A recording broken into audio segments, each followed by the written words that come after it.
anthem will be at 4:18. Thank you. Yep.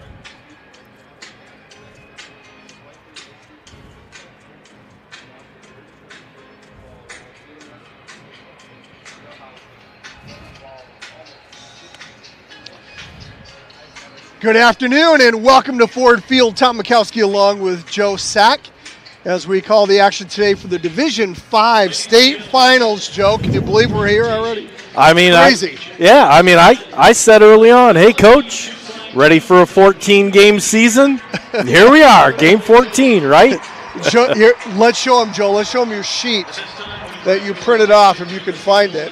Oh, what? But Joe printed off his sheet. Printed off 14 of these at the beginning of the season in anticipation. And Joe's got so much paperwork. I got so much paperwork here. We'll show it later. But he keeps track of everybody who's Here's scoring. my free parking for the day. But that was a good luck charm. It was. To do that, 14 of those score sheets. Hey, we got a great one for you today. West Catholic comes in at 12-1. They've rattled off 12 consecutive wins, including a 34-24 win last week against Ogama Heights. We'll talk a little bit more about that semifinal game. That was a tough battle. West Catholic is looking for their 8th title in the last 16 years. I like the sounds of that. I like the sounds of that, too. Of course, they had the 5 straight titles, 2013 to 2017. And then in 2022, obviously, with Landon Grove's first year here at West Catholic, as we slipped down to Division 6, and he took home the title with the guys in 2022, which was awesome to see. It was, and you know it's 2017, right? Was the last Division 5? Yes. You just said. Yeah. And it's been 3 years since we've been back here for Division 6. Yes. It feels like home. I mean, this is our 9th visit here in 15 years, correct? Yeah, we like it. We kind of know our way downstairs and through the locker room and everything. We were here, the kids came off the bus and, very wide-eyed, right? Oh, they were. And I think ready to go. I trust the coaching staff, and I trust these kids do a great job tonight. Yeah, they'll be awesome. Yeah. You got to remember with this team, there's only a handful of guys who were freshmen back in 2022 Correct. that made this trip to Ford Field. Correct. For almost the entire team, rather than a handful of guys. This is a first look at Ford Field.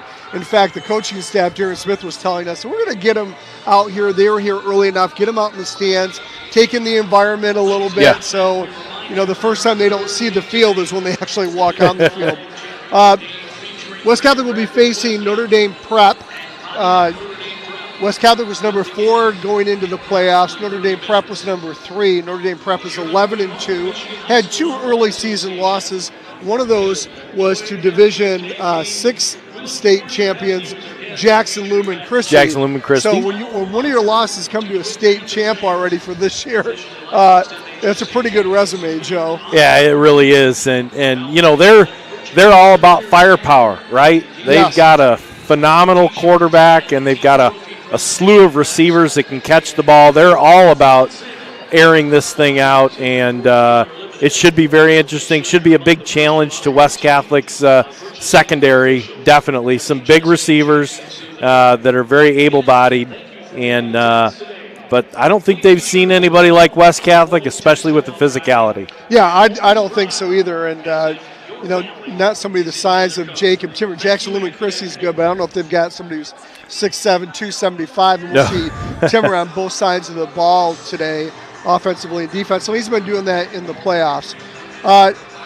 Notre Dame last week, 51-21, impressive win over Monroe Jefferson last week. They were up 24-0 at the half, and then they just kind of cruised to that win.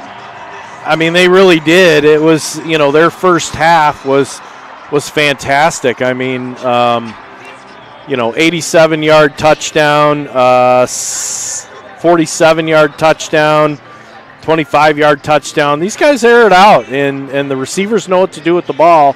Taking a look at both roads to Ford Field, I'm going to say with Ogama Heights and Grand Rapids Catholic Central, I'm just going to say that West Catholic had the tougher road.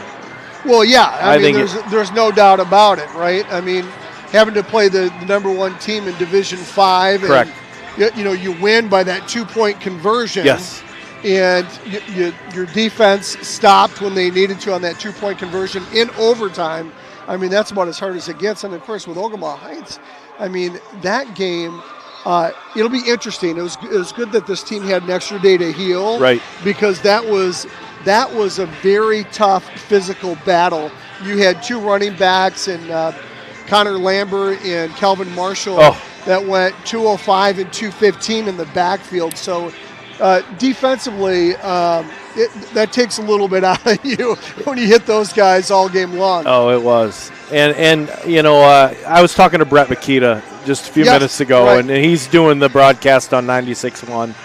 And we know the guys because we see them about 3 games a year, right? Yes. And he and Landon had a talk also on Friday, and Landon Grove, West Catholic's coach, said that they very much underestimated the closing speed defensively of Ogama Heights, and we were shocked as well. They were you mentioned very it quick times. to the ball defensively.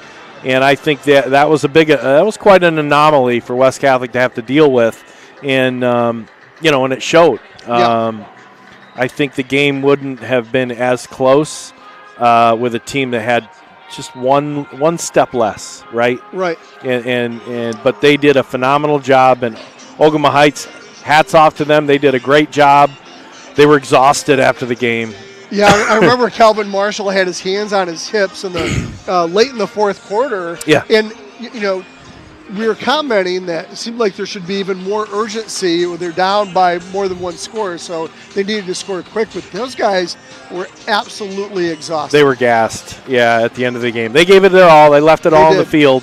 But West Catholic prevailed, and another trip to Ford Field for a Division 5 final. Yeah, so they won 34-24.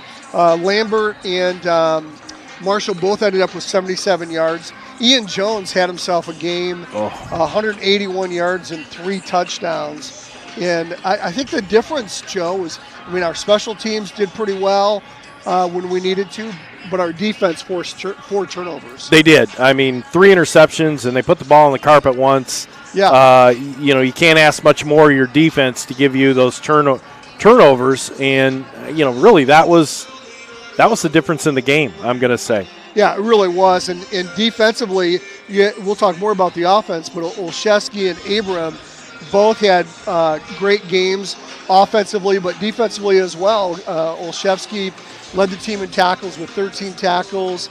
Colin Abram had 10 tackles himself, so he was in double digits. Jael Jujem, who's been leading the team all year long, had 12 tackles, and of course Noah Gillespie had 11 tackles on the game. And so just an amazing job by that defense.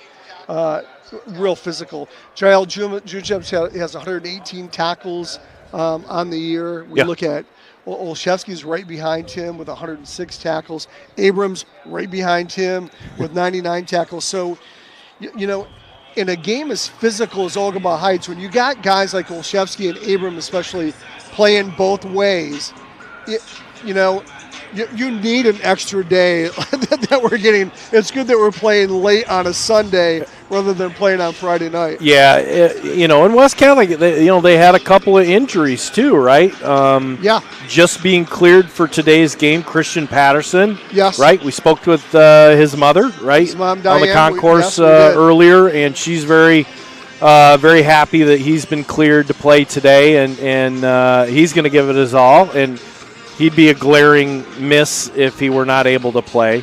So, but the rest of the team, I think, other than the bumps and bruises of a normal season, I think they're ready to go. Yeah, I think they are. We're talking to Coach Grove, and he said, you know what?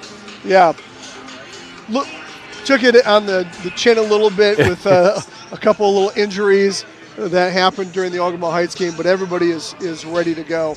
Offensively in that game, Abram and Olszewski did lead the way as they have all year long, and 102 yards and 2 touchdowns for Colin Abram, and he ran like a beast. He did. When they say beast mode, Abram was in beast mode last Saturday. The definition, yes. Olszewski had 63 yards in a touchdown. He also had 31 yards receiving in a TD as well. So offensively, defense was real physical for Ogemaha, but I thought the offense did really well. One interception by Grady Augustin, but he bounced back pretty well. He was 10 for 21, had 141 yards in a touchdown. And what we've seen with Grady too is I think he's been a little bit better in decision making in the playoffs, and he has been better with his legs over the very much so. Yeah, very much. And the real grit. Here we are at Ford Field talking about grit, right? But the real grit came out for Grady Augustin running the ball against Catholic Central. You know, he kind of put it on himself. Two touchdowns. Yeah, 2 touchdowns, and was not deterred for calling his own number and running that ball right up the middle. Showed a lot for Grady Augustin and his progress through the year here. And the team really, rides offensively, on the success or failure of Grady and how he plays that particular day. And I think this is he's going to be at his tip top. This is a penultimate moment for any of these players to play here at Ford Field in the championship game. Well, we're expecting a heavy dose of Abram and Olszewski. When you look at their stats over the course of the season, we've commented earlier this playoffs, like how even it is. It's like one game Abrams got the lead in yards, and then Olszewski will take the lead in yards for the season. And they just kind of flip-flop back and forth. Coming into this game, Colin Abram has 1,155 yards. Connor Olszewski has 1,128. So the expectation is for this game for Olszewski to outrush Abram by at least 27 yards. And it's his senior year. Maybe he'll get a couple extra touches. Yeah, Abram has a chance next year. But touchdown-wise, rushing, Abram has 16 touchdowns on the season. Olszewski has 13. But both of them, 7.6 yards per average. You can't make that up. You get into game 14, and they both have 7.6 yards per average. And that's what makes this this offense click for West Catholic. It does. And we said this a couple of games ago when, beginning of the season. You got Coach, and he's talking to these two guys, and, Colin, you got to trust me here, and right. And Connor, seriously, your senior year, you guys are. I'm going to use you evenly, and we'll just see how this all turns out. Trust me, and it's panned out very well for both of these guys. They're tremendous players, both offensively and defensively, and I anticipate nothing but the best out of those two again today. Well, when we talk about the offense too, we'd be remiss. You have 2,000-yard backs and a 2,000-yard receiver. Yeah, that means you're getting protection in the pass game, but you're opening up some big holes on offense. And so you look at that offensive line today that will go for West Catholic with Jacob Timmer, the 6'7", 275-pound right tackle that's heading to Central Michigan. You got well, let me stop you right there, sure. Okay? Jacob Timmer, his mom texted me earlier today. He did. He turns 18 today. It's his birthday today, and what a great birthday present! then to play at Ford Field, and he's probably had a number of Thanksgivings on. No, maybe not. That's the 30th. That's a little late. But no, big happy birthday to our big fella Jacob Timmer, and anxious to see how big number 71 goes today on his birthday. That'd be better than any birthday cake you can get to get a championship today. Yes. Of course, the other offensive linemen, Brady Schultz, Luke Momber, A.J. Abid, and Aiden Gravelin. Again, how about A.J. Abid? I'm telling you what, he was injured, right, and finally cleared. I think at the Wayland game, right, but playing in the depths, right, and finally you get to Ford Field, and he's now part of that starting lineup. So congratulations to him. And this will be a big start for him today. Yeah, and he did a nice job last week against Ogemaha Heights. So, just really pleasant for him. As we talk about the rest of the offense for West Catholic, Thomas Puckstead, 645 yards on the season. So he leads the receiving corps. And in a game like this, Joe, with two, on paper, very pretty evenly matched teams. You've got Landon Smith, your kicker. Special teams could be really important, right?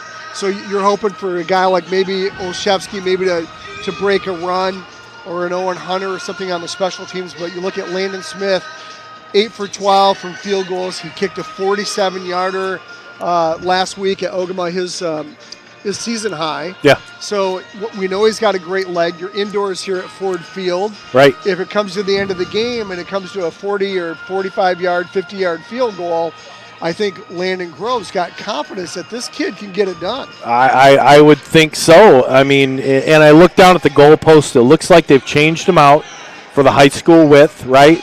Usually the NFL ones they're narrower and they're taller, right? So they definitely have the right goalposts up here. They did not get these from Kingsley. They did not get them from Kingsley. If you're aware. If you know, you know. If you know, you know. But yes, Landon Smith is definitely a weapon for West Catholic in today's game. Yeah, and he's 49 for 53 on extra points, so that is good to see as well. Well, I mean, I want to go back to the receivers, and yeah, let's do that. You know very well that before you catch a ball here at West Catholic, you learn to block, right? For and sure. And it's it's just part of the game. You're going to play for your teammates, and they're going to play for you. So, how critical blocking is to the offensive scheme that West Catholic uses on those quick outs. You've got guys in the screen passes. They are going to be critical to the success offensively for West Catholic. I expect a lot out of Cam Inbody, yes. Thomas Puxta, Owen Hunter. These guys all block very well. Cal Peterson, exactly. All these guys are going to want to see their teammates do very well here offensively. Yeah, there's no doubt about that. We want to do a quick read with our MHSAA. Yeah, we have to. Disclaimer. Exactly, we have to. It's required. Yes. It's required. So today's broadcast of the game is a copyrighted presentation of the Michigan High School Athletics Association and West Catholic Athletics. No reproduction, retransmission, or other distribution of the descriptions or accounts of this game may take place without the express written consent of the MHSAA and West Catholic Athletics. And why don't we thank our sponsors while we're starting out here? They've been with us for a long, long time. Their 14th game of the season, obviously. And with that, we start with our Fox Pools pregame show. Fox Pools, swimming pool installation, repair, supplies, and accessories. By Custom Caulking, where quality is the priority, both commercial and residential customers. They sponsor every Falcon touchdown.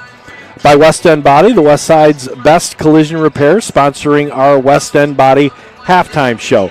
And by Frank's Market, fresh meats, kielbasa, and so much more. Paget Business Services, small business experts for accounting, tax preparation, and payroll. By Dubin Duba, attorneys at law, simplifying the legal needs of businesses and individuals throughout West Michigan. Shaner Avenue Nursery, landscapes from concept to completion. Moore & Sons Roofing, your local Owens Corning certified roofing contractor. By Realtor Melissa Homewood and the Lash Group of Epic Realty, your real estate done right. By Culver's of Comstock Park, Cedar Springs, Cascade, and Lowell, welcome to delicious. Lamoureux Farm Market and Cowlicks, open daily year-round on Lake Bella Vista in Rockford. And, of course, your Falcon Touchdown Club, organizing and funding the best high school football program in the state of Michigan. Thank you all. As both teams take the field now, West Catholic will be in their white uniforms with their white helmets, and Notre Dame has got their green unis on with their gold pants and their golden helmets. Almost looks like Jackson Lumen Christi. It looks like Jackson Lumen Christi. They really do. Who they played earlier this year and lost to those defending 6 state champs. Hey, let's talk a little bit about our talk with Landon Grove. Yeah. This week we caught him. We caught him on Friday. We did. Right around noontime. They're finishing up practice indoors at Jenison High School. Jenison's got a beautiful indoor facility and field that they practice a variety of sports in, baseball, and even the band practices inside at Jenison. So he was nice enough to join us for about 20-minute conversation, and it was typical Landon, wasn't it? It was. He's hey, a great Coach, interview. we're off the record. We're off the record here. Tell us everything. Tell us what you want.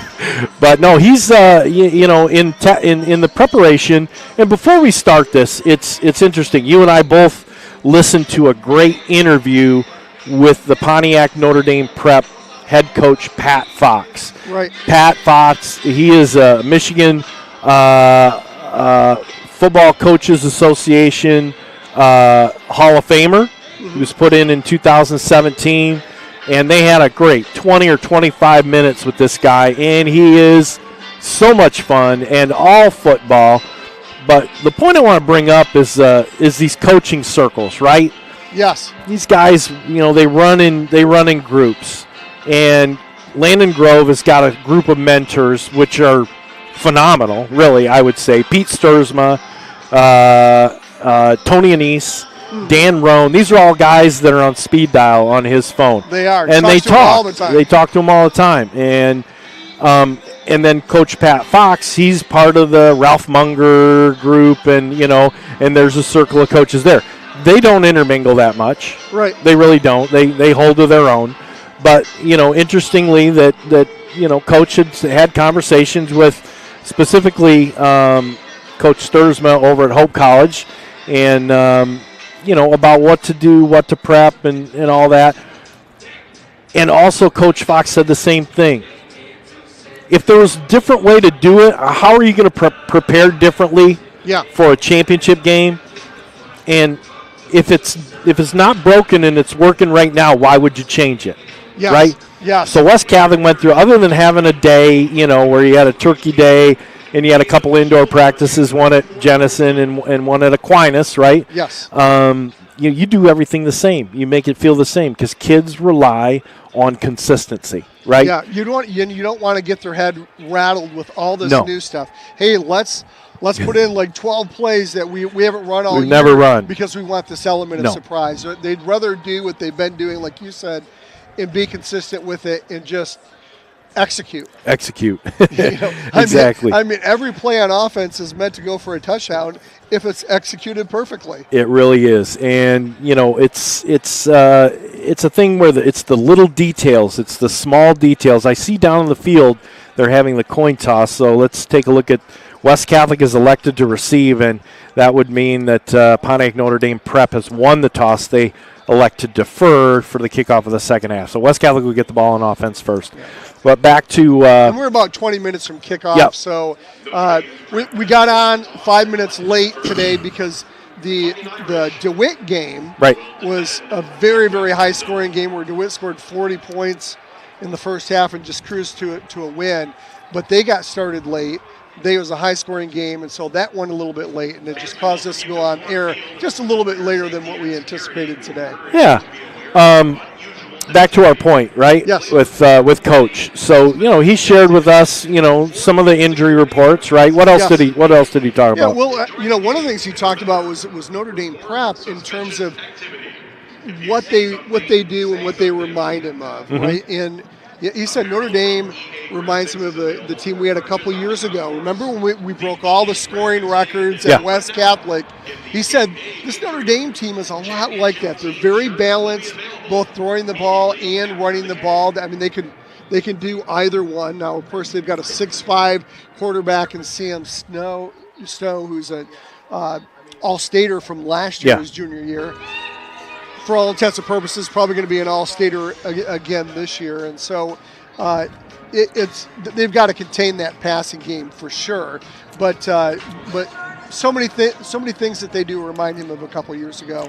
When West set the records. Yeah, and this is definitely going to stress Darren Smith's secondary.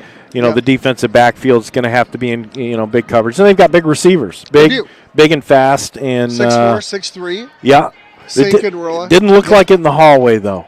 Yeah. Where were these 6'4", 6'3" guys? Well, they got 3-inch cleats, Joe. Okay, there you go. Measured with cleats and spiky hair, maybe. Yeah, right. But they didn't look any bigger than West Catholic when we saw both teams down in the tunnel. Anyways. Well, one of the things Coach Grove talked about too is that this team at Notre Dame is not as physical as Ogama Heights. Correct. And we kind of saw that because we're down there, and as the Notre Dame prep team's coming in here to Ford Field, we're like, they're not that big. No. But so we're not expecting them to be as physical, but they are as dynamic for sure because they've got that great passing game. And we'll talk a little bit more about how this matches up between the running games and the passing games of each, because both teams can do both very effectively. A little bit different than some of the teams that we've played this playoffs, Joe, where, in Ogama Heights, I mean, they're a dominant run team, right? You've got Lambert, you've got Marshall, a guy's 205, 215. They're going to play smash mouth football. We're used to seeing a lot of teams that are very run-oriented, Zeeland West, and teams like that. Spring Lake, where this team can do it both ways. No, and I'm sure that the physicality, West Catholic had two extremely physical games, Ogama Heights for sure, and the Catholic Central game were both very physical, very, the Catholic Central game obviously was personal to each one of the kids, and they played that way. But I would say that the Jackson Lumen Christi, right, I'm sure Herb Brogan has them play extremely physical, and West Catholic plays the same kind of football. I wonder if the physicality today will help West Catholic, on the front lines and getting to Sam Stowe. Yeah, and I think that is the key. I think Darren Smith has got to dial up a defense where, the defensive backs can contain the 6'3", 6'4" receivers and sink and roll it, but are also able to put pressure on Sam Stowe, because if you give him time, he will pick you apart. Yeah, and you and I talked about this earlier in the week, and we thought, man, this would be Sam, do you have your defenders, right up on the line to disrupt the timing of these route runners and, allow your defense to get in there and get to Sam Stowe, get him rushed. He's not a terribly mobile quarterback, right? He hasn't run the ball a lot. So I don't know how he is on broken plays. We haven't really seen much about that. He's a pocket passer, seems to have decent protection, but how well will he be under a West Catholic pressure in a blitz situation, with good coverage downfield will remains to be seen. That's why we're playing the game today. Yeah, that's why we're playing the game. Well, he definitely can throw the ball. I'm looking at for the season, he's got, or for his career, over 5,500 yards passing, Joe, which is just phenomenal. And he's an 80% thrower, right? Yes. The he's very accurate. Very accurate. Over 2,500 yards passing on the season this year with 2,542. But what really impressed me, Joe, is that 40 touchdowns, 4 interceptions. So, again, the accuracy is phenomenal, and says a lot for his receivers, right? Yeah.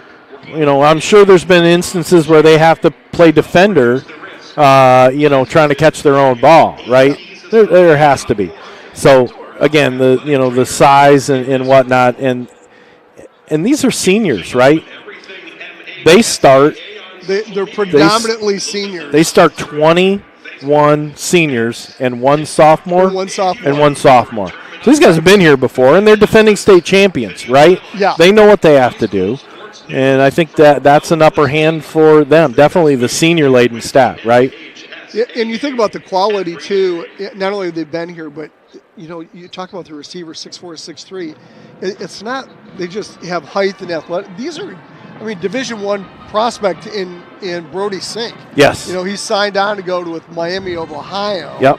And when you're a D1 prospect playing D5 football, you're outstanding when a D1 school recognizes you, like a Jacob Timmer for West Catholic. You're an exceptional athlete. He is, and he plays both sides of the ball, right? He does, and he will handle the ball. In the playoffs, he even threw for a touchdown. Yeah. He did. Okay, guy can do it all. So Brody Sink, we're gonna hear a lot about him tonight too. Yeah. Well, I think this game, when you talk about contact at the line of scrimmage, Joe, I think you do have to be careful if you're West Catholic. Yeah. Because if you're selling out on the run and you're expecting man-to-man coverage against a quality receiver like Brody Sink, you try to jam him at the line, and with the quality of passer that Sam Stowe is, then you make yourself susceptible to that long bomb. I think Landon Grove and Darren Smith are going to come into this game a little bit more calculated. They want to keep everything in front of them. I think so. They definitely don't want to go deep. So what does that mean? That means rather than like a Connor Olszewski playing bump and run coverage, you're probably going to have him playing at the safety position, protect against that long ball, and then hopefully your guys that you have in the box, if you can have 6 or 7 guys in the box to stop their run game, and I do think that's where West Catholic has an advantage. I think that could be a real difference maker in this game. I do too, and I mean we have not even mentioned their running game at this point, but Ben Laparito, right, or Laparado. I mean, they're a 50-50 team, right? Yes, I mean, and so it'll be interesting to see how the pass sets up for the run, right? If we're going to have 6 guys in the defensive backfield or behind the line and only showing 5 up front, it's going to be a real chess match. Pat Fox is going to come into this and we do what we do, and you're just going to have to try to stop us. But how they balance that run-pass situation will be very interesting to see. I'm sure they would like to run the ball a little bit against West. Well, they do, and they've got a tandem like West Catholic, maybe not quite the caliber of Olszewski and Abram, but with Liparado and Tartaglia. Tartaglia's got 710 yards and 11 touchdowns himself this year.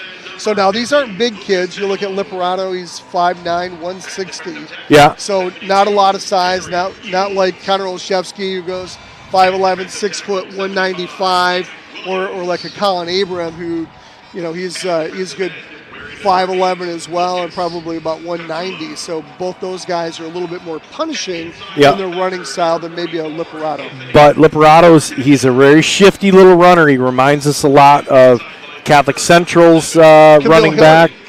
Yes, Hilliard was amazing. So,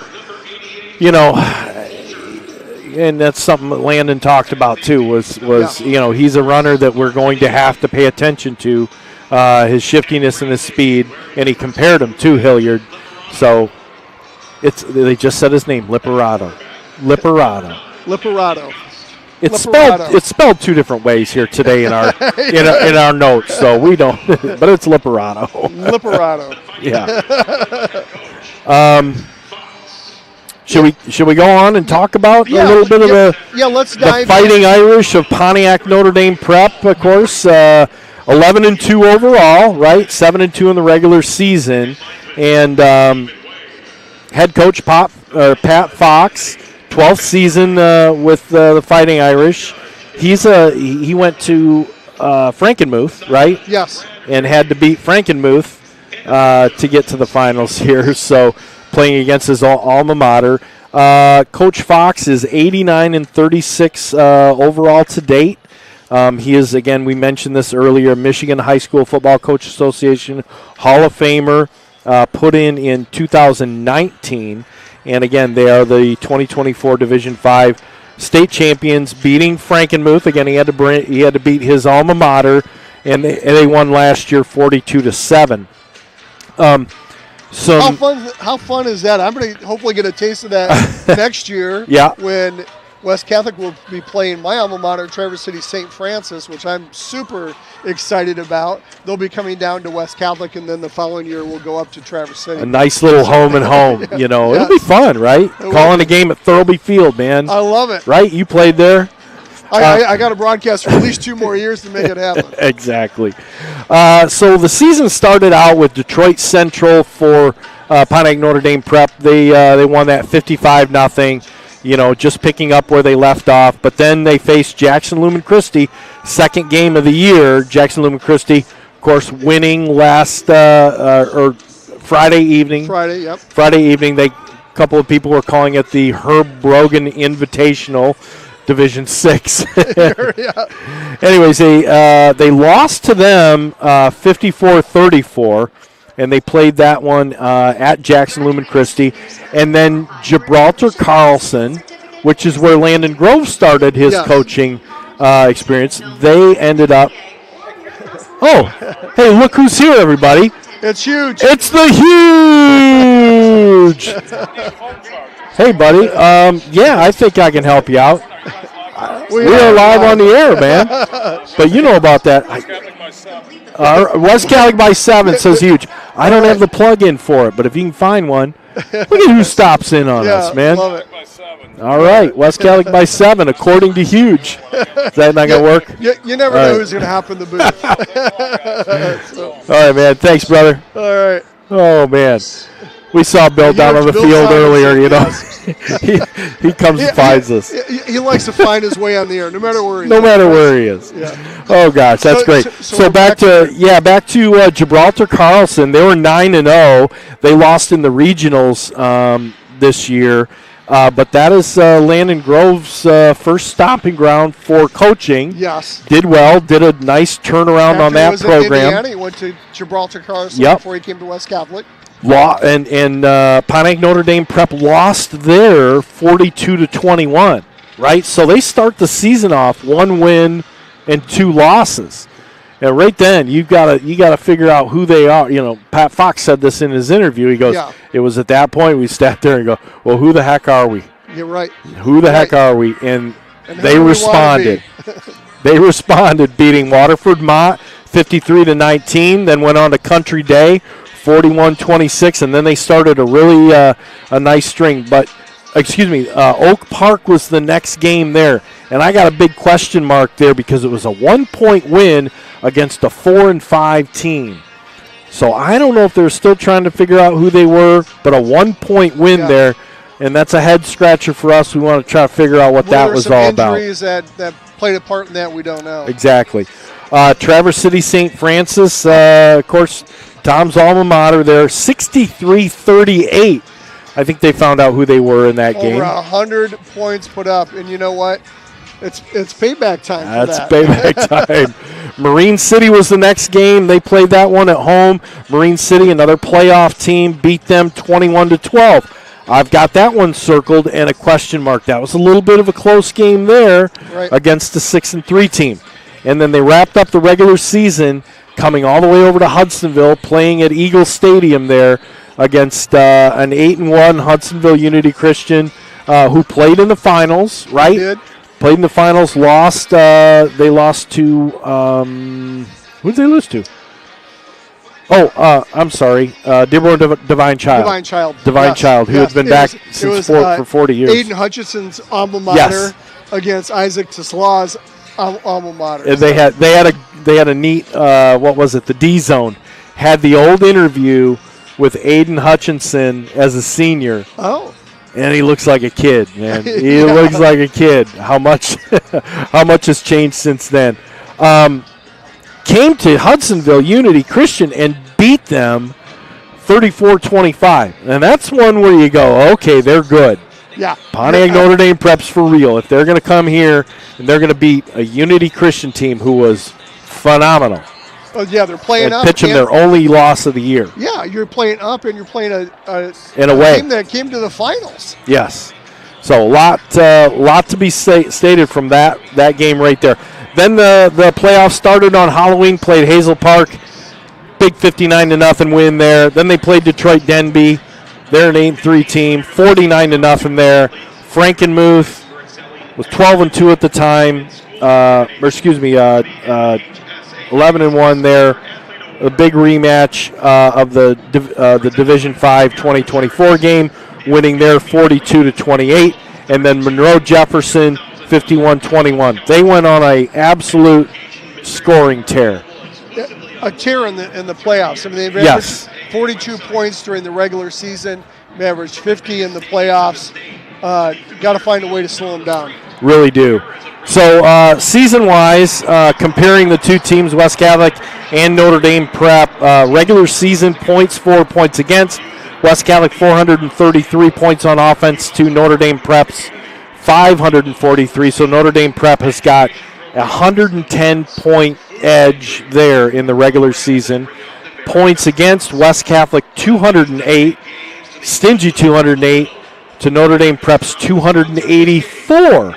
So West Catholic has a negative 76 advantage on Notre Dame Prep defensively. So I'm going to call that a wash, right? A little stingier defense for West. Yeah, in the playoffs, however, Notre Dame Prep 201 points and West Catholic 183 points. So Notre Dame Prep's got a plus 63 average. I attribute a lot of that to West Catholic's path versus Notre Dame Prep's path here. Sure. Points against, West Catholic 51, Notre Dame Prep 49. So that's a 2-point advantage for Notre Dame Prep. For West Catholic. They're averaging, Notre Dame Prep's averaging 41, almost 42 points per game, with the defense allowing 21.8. And West Catholic points per game 33, just a little over 33, and defense allowing 16. Again, we're going to call that a little bit of a wash, right? Mm-hmm. Again, on paper, this really looks very, very even. So good. And the teams, do very similar things. Sam Stowe, this whole game's going to ride on his shoulders. All-Stater last year, 6'5", 200, career 43 touchdown passes on 8 interceptions. Fantastic. You know what this reminds me of? Sam Stowe reminds me of the Lansing Catholic kid who was 6'7", not Cooper Rush, but the other guy. Skips on my, he went up to Central as well. He did, and Texas, 616-262-9270. Usually I have that name on the top of my tongue, but that kid was like 6'7". Yep, played with Mitch Stanizak over it, and my son Riley got to know him a little bit and said he was the nicest kid and just really humble and almost shy, right? But yes, reminds us a lot of him in size and capability. Yes. In the regular season, 133 completions on 189 attempts for 1,663 yards, 25 touchdowns against 2 interceptions, and averaged 185 yards through the air per game. In the playoffs, he's got 835 yards and 13 touchdowns. Wow. So this guy's all about it, right? He's going to be throwing the ball to Drake Roa. He's going to find Lucas Catula. He's going to find Brody Sink. And running the ball, I'm sure, catching the ball as well out of the backfield is going to be Ben Liperato. There we have it. They have an enrollment of 507. They are one of the finest academic schools, private schools in the Midwest. And we are now going to have our national anthem.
And the Pontiac Notre Dame Prep Marching Band with 3 drum majors. Welcome again to the Division 5 finals. Tom Mikowski along with Joe Sack.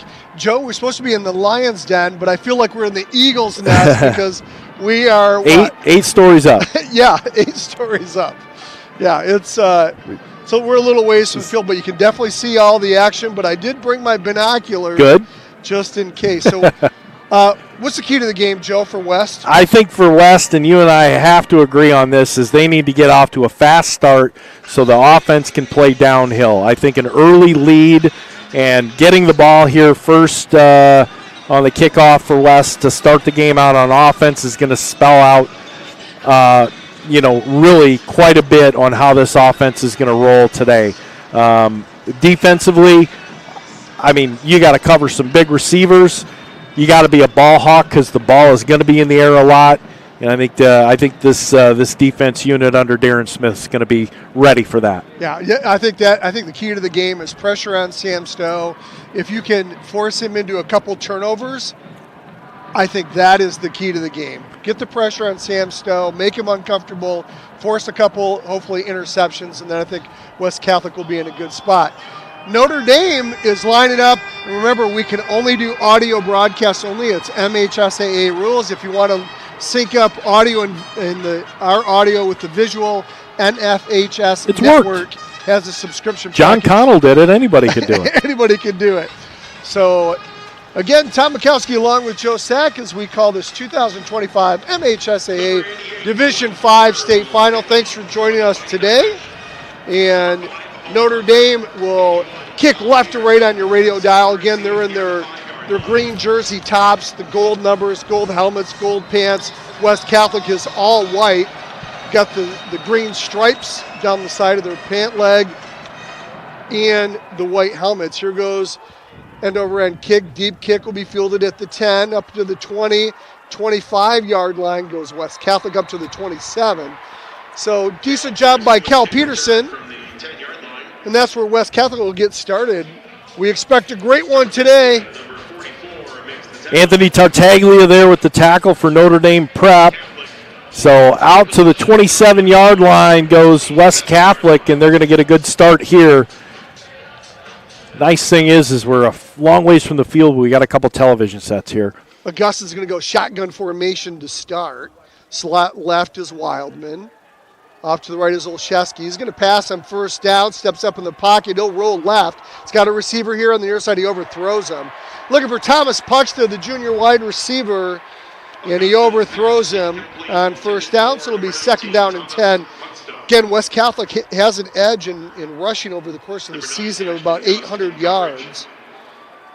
And then Notre Dame has about a 500-yard passing advantage over the course of the season over West. So two really strong offenses here that can run the ball and throw the ball. So we'll see a balanced attack out of both squads today. Augustin, shotgun formation. Olszewski off to his left. Now Owen Hunter will go in motion and go behind Augustin. Here comes the handoff to Olszewski up the middle. And he'll get ankle tackled and pull his guy up to about the 33. Almost broke that. He did. He would have had a first down if he would have shook that tackle. Yeah, number 5, Chris Artinian, their safety came up and made that tackle, but a nice gain of 5, and it's going to bring up 3rd and 5 now for the Falcons. So 3rd and 5 from their own 32. Substitutions. Now we see Colin Abram coming in. We've got the two running back sets bracketing Grady Augustin. Here's Augustin. Here comes a snap. Nope, now he's going to look over to Coach Grove, and he'll get the call. Now he'll step back into formation. He'll take the snap. He's looking left, steps up in the pocket, he's got some time, and looks for Owen Hunter. In and out of his hands at the 40. Would have had a West Catholic first down. Instead, West Catholic, their first possession, stalls, and that's going to bring in Cal Peterson in the punt unit. Yeah, the ball was delivered a little late. There was a little bit of a hesitation with that throw. Owen Hunter had broken, was open, but Ben Liperato, he came in there and was able to get a hand in there and disrupt that out. So here's Cal Peterson for the first punt of the day for West Catholic. His feet will be at the 17. Here comes the snap. Good snap. He'll roll right and he'll kick. And it's going to hit at the 35, take a West Catholic bounce inside the 25, down to the 20, 19, still rolling. It's rolling right on that far edge. It tiptoed. It did, and it landed and finally came to a stop at the 18, and that's where Notre Dame we'll get started as they go left to right on your radio dial. This Division 5 final. Again, thanks for joining us. Tom Mikowski along with Joe Sack.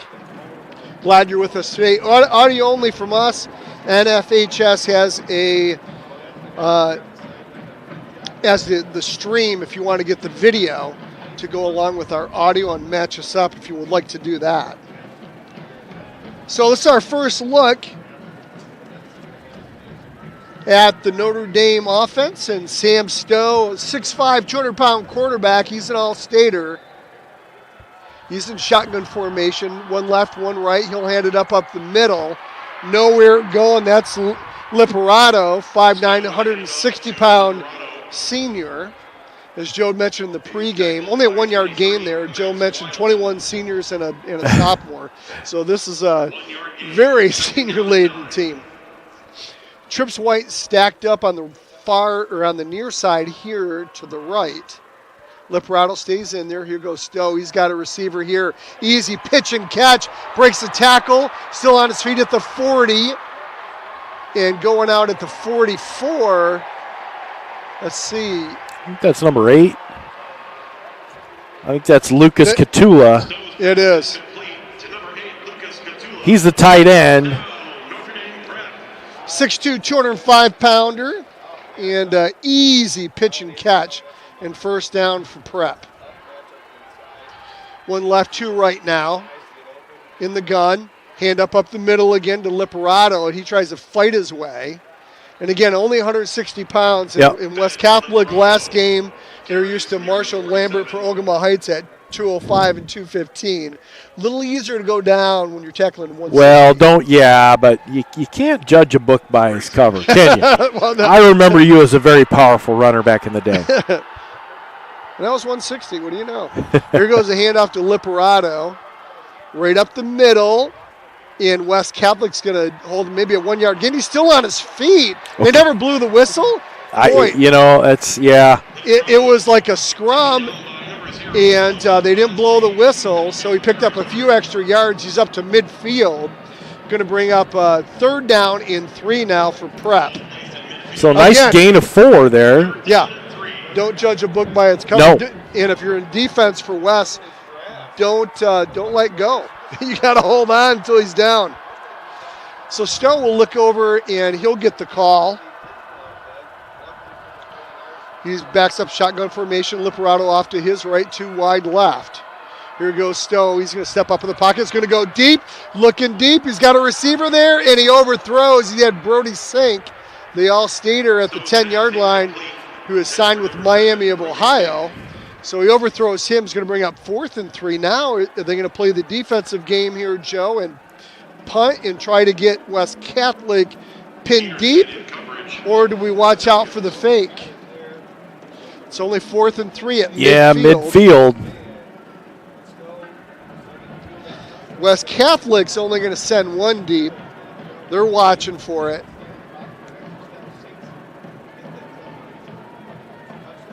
So Notre Dame will snap it from the 50. Let's see where this goes, Joe. So going to go back to the punter. It is. And he is going to kick it. So nice high kick. Going to go out of bounds, though, Joe. Not where he wanted to angle it. No, and they're going to walk this all the way up. Let's see where the official ends up. And spinning the wheel, and he ends up at the 27-yard line. So a net 23-yard punt. Not what you want to do. No. I mean, you definitely want to keep the ball away from Connor Olszewski. Yeah. But you don't want to do it with a 23-yard kick. It was interesting that Notre Dame Prep had started with a run as a passing team, and West Catholic as a run team started with a pass. Let's see what Grady Augustin has got up his sleeve here for the second series for West Catholic, starting at the same field position as they had in their first series. So starting at the 27, 2 right, 1 left for Augustin. Now Olszewski will go out of the backfield. Empty backfield, ball's on the ground, and Augustin just covers it. Took his eyes off the ball. He was already running with the ball before he got it. Yeah, and it was a little bit of a low snap as well, so we'll get another look at this. Yeah, it hit him in the hands, but he was already looking downfield. So a little bit of a miscue for West Catholic. That's going to back them up. I think that was a loss of about 7, Tom. Yeah, it'll bring up second and, loss of 6. Second down and 16. Ball's at the 21. 7:52 mark here in a scoreless first. Trips right for West, one left here on the near side. Here goes Augustin. It's going to pass it, sets up a screen, and in and out of the hands. Well defended by West Catholic. Looking for Connor Olszewski out of the backfield on the near side, but incomplete pass. It'll bring up 3rd and 16. Yeah, and that's another good play by Chris Artinian coming up from that safety spot in coverage. And so now a 3rd and long here for the Falcons. Yeah, a lot of pressure on Grady Augustin on that time. Didn't really have much time. This time West Catholic will keep 2 guys in slot formation, 1 slot left, 1 slot right, and just send 2 receivers out, 1 left and 1 right. A little more extra blocking. Here goes Augustin. He's going to go deep, and he's got a receiver there and catching the ball at the 50, 40, 30. One guy to beat. Is he going to beat him? Touchdown, West! 79 yards. Thomas Pucksta. What a great catch in our first custom caulking touchdown of the day. Grady Augustin to Thomas Pucksta. Shock and awe as West Catholic takes an early lead at the 7:30 mark here in the first. Holy cow. How about that? On 3rd and 17. What did we say, 79 yards? 79 yards. Wow. Oh, man. How about what that? What a thrill for Thomas Pucksta, and what a great confidence builder for Grady Augustin. West Catholic, an early lead. Now we see Landon Smith coming on for the extra point. There's the snap, the hold, the kick is up, and it's good. And West Catholic takes a 7-0 lead over Notre Dame Prep, draws first blood tonight. Yeah, how about that? I mean, great job by that West Catholic offense, and getting off to that early lead, so important. And it's the underclassman there, the junior, Thomas Pucksta, just reaches out over there. It almost looked like it could have been intercepted, Joe. I mean, you had Ashton Gust right there. Hey, let's go back to the booth. Oh. Yeah. Let's go back to the booth. Joe's going to show Here is the 14th sheet printed back in August to start out the season. I only thought we'd need 14. That's a good luck charm right there. Sure is. That is absolutely the good luck charm. You're printing out 14 next year, I'm printing out 14 next year. Oh, I love it. That's awesome. So at the 7:30 mark here in the first, West Catholic takes an early lead on a 79-yard pass from Grady Augustin to Thomas Pucksta for the first score. And it's got to feel really good for West Catholic. And we said it was critical for them to get up quick, and be able to play some downhill football. Now we see Landon Smith. He's going to line up here to kick it away.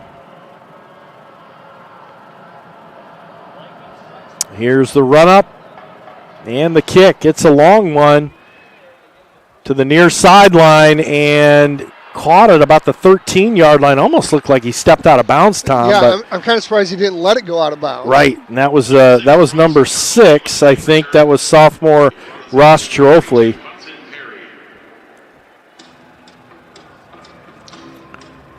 And he took that up to the 22-yard line. That's where Notre Dame Prep's going to get started out, and I just know Sam Stowe in his head's going, all right, you got one of those? I got one of those in my bag of tricks as well.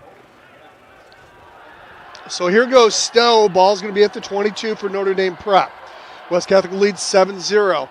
Cross the middle. It gets complete up to the 25, up to the 26. Stowe's pass complete to Fulcher. So that's Fulcher with the grab.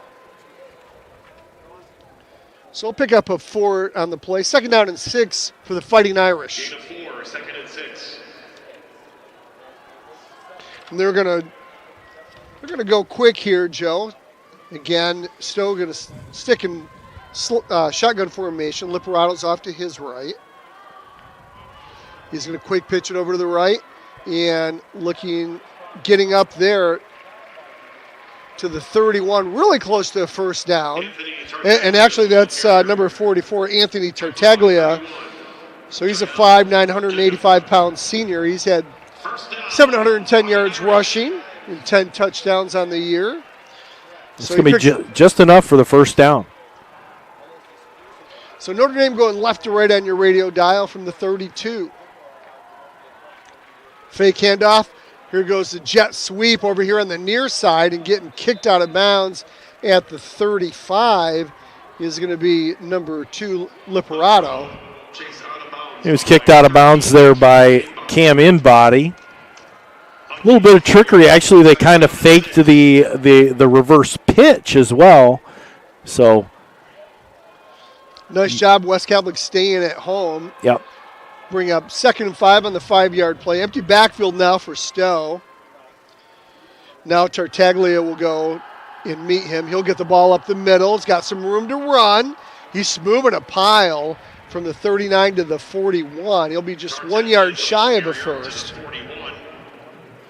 Good push by the Notre Dame front. So 3rd and 1 for the Fighting Irish. We're at 6:04 in the first. 7-0 is your score. West Catholic on an 89-yard or 79-yard touchdown catch from Augustine to Puxta. Here goes the handoff. Tartaglia, he's up the middle, got a huge and the ball's out. The ball's out. It got stripped. Yes. West Catholic's saying they have it. They are saying they've got it, and they do. They do. West Catholic gets a fumble at their own 44. That might have been Olszewski trying to strip that ball. It was either Olszewski or Abram, and we're going to get a look at this again. That's a big turnover. As Notre Dame was moving pretty methodically down the field. And here goes Tartaglia. There's Peterson got to him first, and then Olszewski looks to strip the ball. Digging for the ball, and he pulls it out. Sure did. So great job by Olszewski. And got the fumble. So here comes West Catholic now after the turnover. They'll operate on the near hash. They go right to left on your radio dial. Here's Augustine, play action mode. He's got a receiver down there. Wide open. Joe was Owen Hunter at the 30-yard line. Wide open. Ball just over his head. Well, we need to take a look at that. How did he get so open? On the far sideline, he didn't have anybody within 12 yards of him, and he just threw him. He did. Oh, he could have. Great route, great play. He could just a little over his head. May have scored on that one. So instead, it's going to be 2nd and 10, ball at the 44. Full backfield for West. Olszewski will go out of the backfield. Abram fake to him. Olszewski gets the pass out of the backfield. He gets the wide receiver block. He's at the 50, 45. He's inside Notre Dame Prep territory, and he's got a first down all the way down to the 42 of Notre Dame Prep. And how about that block by Owen Hunter, freeing him up at the line of scrimmage there. Gets across. We see it again on the replay. Nobody else can, but he just threw big number 88, and that's Owen Fulsher. I love that play, Joe, because you got to be honest with Abram still in the backfield, but Olszewski coming out of the backfield. This time they give it to Abram. They run the same play, Joe, but on the other side, they had Olszewski this time in motion to the left. Rather than throwing it to Olszewski, they handed up the middle to Abram. He picks up about 6 on the play. 2nd down and a long 4 for West. Did not want to go down. He got a little extra push, probably gained an extra 1.5 yards, lunging forward. 2 left, 1 right as they operate on the far hash. West Catholic leads 7-0 over Notre Dame Prep. Here goes shotgun. Hand up to Abram again. He's got some room to run. He's near a first down. Fights his way. Joe, I think he got hit before the first down, but I think he fought his way to a first down, and they're going to move the chains. Tommy, you take a look at that line of scrimmage, and where the push was from that offensive front was 4 yards downfield by the time Abram got there. Here he is again. Abram's got it. He's at the 30, the 25, 20, 15, down to the 13. He's got another West Catholic first down, and they are in the red zone of Notre Dame Prep, threatening to score again as they lead 7-0. Yeah, that front line, I'll tell you what, is just imposing their will on the Notre Dame Prep. And Notre Dame Prep guys have already got their hands on their hips, working hard. to try to stop defensively. Here goes Augustin. He's in shotgun formation. He's got Abram off to his left. 2 people slot left for West. He goes right up the middle. Abram's still on his feet at the 10, the 5, fights his way to the 3, and he's running in beast mode. He is definitely in beast mode. 2 would-be tacklers by the time they got him down, and now we're inside the 5-yard line, and West is on her hurry up. First and goal from the 3 for West. Abrams off to the left of Augustin. Shotgun. Hand off to Abram again. He's going to get hit at the line of scrimmage. He's going to fight his way down. To the 1. 2. 2? Going to mark him at the 2. Deacon Parslow looks like he's trying to come up. He's kind of walking a little gingerly off the field. So second down and goal for West. Shotgun formation for Augustin again. Abrams going to be off to his left. Wide right is Cam Inbody, and wide left is Puxta. Slash left is Wildman. Now he'll go slot right in motion. Hand off again to Abram. He gets up at the 2, and he fights his way near the goal line, but he's going to be stopped just inside the 1. Tried to stretch that ball out over the plane, but his knees were already down, so they marked him down just inside the 1-yard line. Third and goal. I give it to Abram twice if you have to. Yeah. You just let that kid run. So ball's at the 1-yard line, third and goal at the 1. Abram off to the left. Augustin's going to keep it, and he goes into the end zone. Touchdown, West! From 1 yard out, second custom caulking touchdown of the night. Grady Augustin plunging through for touchdown, and West Catholic takes a 2-score lead here at the 2:30 mark in the first quarter. And I'll tell you what, Notre Dame Prep is going, what is happening here? West Catholic capitalizing on that fumble, taking it all the way downfield and putting it into the end zone. And now we see Landon Smith coming up here for the PAT. The snap, the hold is down, the kick is up, and it's good. And suddenly, West Catholic 14, Notre Dame Prep 0. I didn't see that. No. Did not see that. You know what? You don't script it any better. But again, what we talked about in the pregame, turnovers are going to be a key. If West Catholic could force some interceptions, didn't force an interception there, but did force a fumble. Great job by Connor Olszewski as he forced Anthony Tartaglia to fumble the ball. And Colin Abram, that possession was all Colin Abram. It really was. Yeah, great runs by Abram. It's going to be nice. There's we see Caleb. Caleb Hauser. Caleb Hauser's on. Yeah, he's on the jumbotron. He is. Well, he's the assistant athletic director, and he takes care of us all year long. He takes good care of us. Oh, we love it. So another great job by that West Catholic offense. We'll showcase the defensive starters for West Catholic after the kickoff here. We're at the 2:30 mark in the first, 14-0 is your score. Yeah, and you see, that was all Colin Abram, but I kept watching that push from the line of scrimmage to when he got the ball and would go through, had already moved 3 and 4 yards. So physicality right there by the West Catholic offensive front. Great prep playing Ogama Heights last week, and that physical team. Here goes Notre Dame Prep, fills at the 13, 15, up to the 20, 25, 28-yard line. Goes Notre Dame Prep, and Cam Inbody will make the tackle there. Hey, Custom Caulking is the contractor's choice for quality waterproofing and crack sealing in West Michigan and beyond, both residential and commercial. Custom Caulking should be your only call. On-the-spot color blending and friendly service is what to expect from Custom Caulking, and the Notre family proudly supports West Catholic football and all Falcon athletic programs. And we see Sam Stowe and the Notre Dame Prep Fighting Irish coming out for their second series. Stack trips right. Hand up the middle. Liperato nowhere going. Nice job. Is that Abram on the tackle? Hey, offense and defense.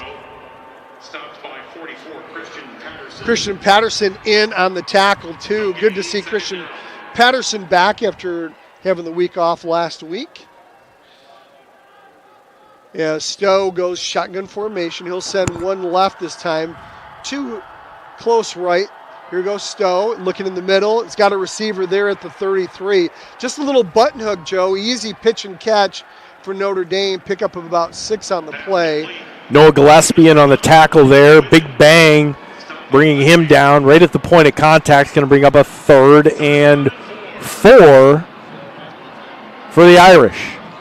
One wide left, one wide right. They operate in the middle of the field. Shotgun formation is Stowe. He's got Liperato off to his right. Now he's going to look over to the sideline. He'll get the call. Here goes the snap. Hand off to Liperato. He's going to get hit right at the line of scrimmage. Jael Jujum. 4th down. Nice job by Jujum. He leads the West Catholic defense in tackles for the season. Boy, swept right in there from his linebacker spot. Made contact behind the line of scrimmage. Nothing doing. 118 tackles coming into today's game, Joe.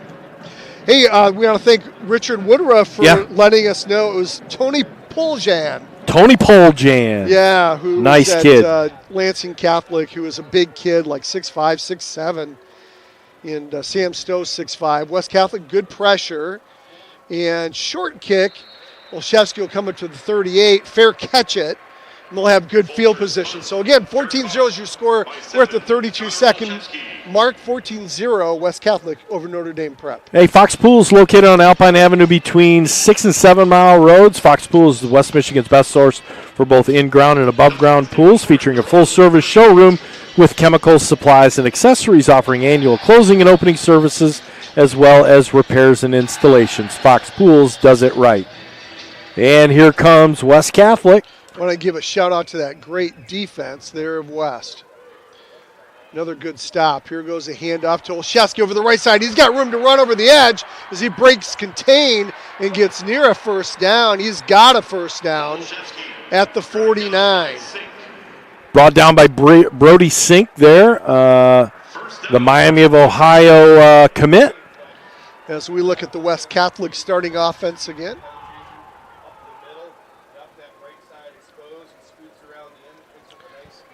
So Augustine's going to be empty backfield this time. He'll send 3 left, 1 right. In motion, here goes a jet sweep. Trying to break the corner and contain. And does not do it. That's Cam Inbody with the jet sweep. No gain on the play. In fact, he'll lose 3 on the play. 2nd and 13 as we end the first quarter. Right, contain was held very well there. Cam Inbody really had nowhere to go, but want to thank West End Body since 1965. West End Body has been serving Grand Rapids when those days happen, and they do happen. So if you've had a mishap with your vehicle, call Gavin to get everything fixed up. Working with all insurance companies, West End Body is your single source for collision repair. West End Body, located at 1693 Leonard Northwest, and they sponsor our halftime show. And Frank's Market is located at 1020 West Fulton in Grand Rapids. They feature the area's best fresh and smoked kielbasa, awesome steak, succulent roast, hot shots, deli meats, and so much more. Stop in and experience the fantastic service and products the Stanizak family has delivered in Grand Rapids for decades. Since 1933, Frank's Market is the only choice. And Padgett Business Services, your small business experts for tax preparation, bookkeeping, and payroll. Don't have your tax prep and accounting be a coin toss. Leave it to Padgett Business Services to get it right. Falcon fans, you can visit Padgett online at pbsgr.com. That's pbsgr.com. And a big thanks to Mark Davey and his great staff. Padgett is located on Lake Michigan Drive right next to Mr. Berger. And Epic Realty is the national leader in real estate, and Melissa Homewood is your local expert when it comes to buying or selling your home in West Michigan. Melissa can orchestrate market watches, property searches, home value assessments to make your buying or selling process as thorough as it can be. You'll be able to find Realtor Melissa Homewood on the web at melissahomewood.com. That's melissahomewood.com. Melissa Homewood and the last group of Epic Realty, your real estate done right.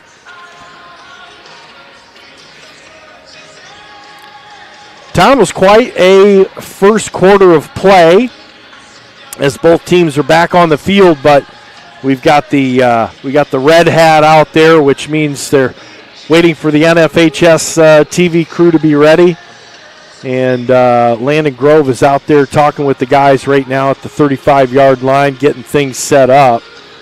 Hey, thanks again for joining us. Tom Mikowski along with Joe Sack.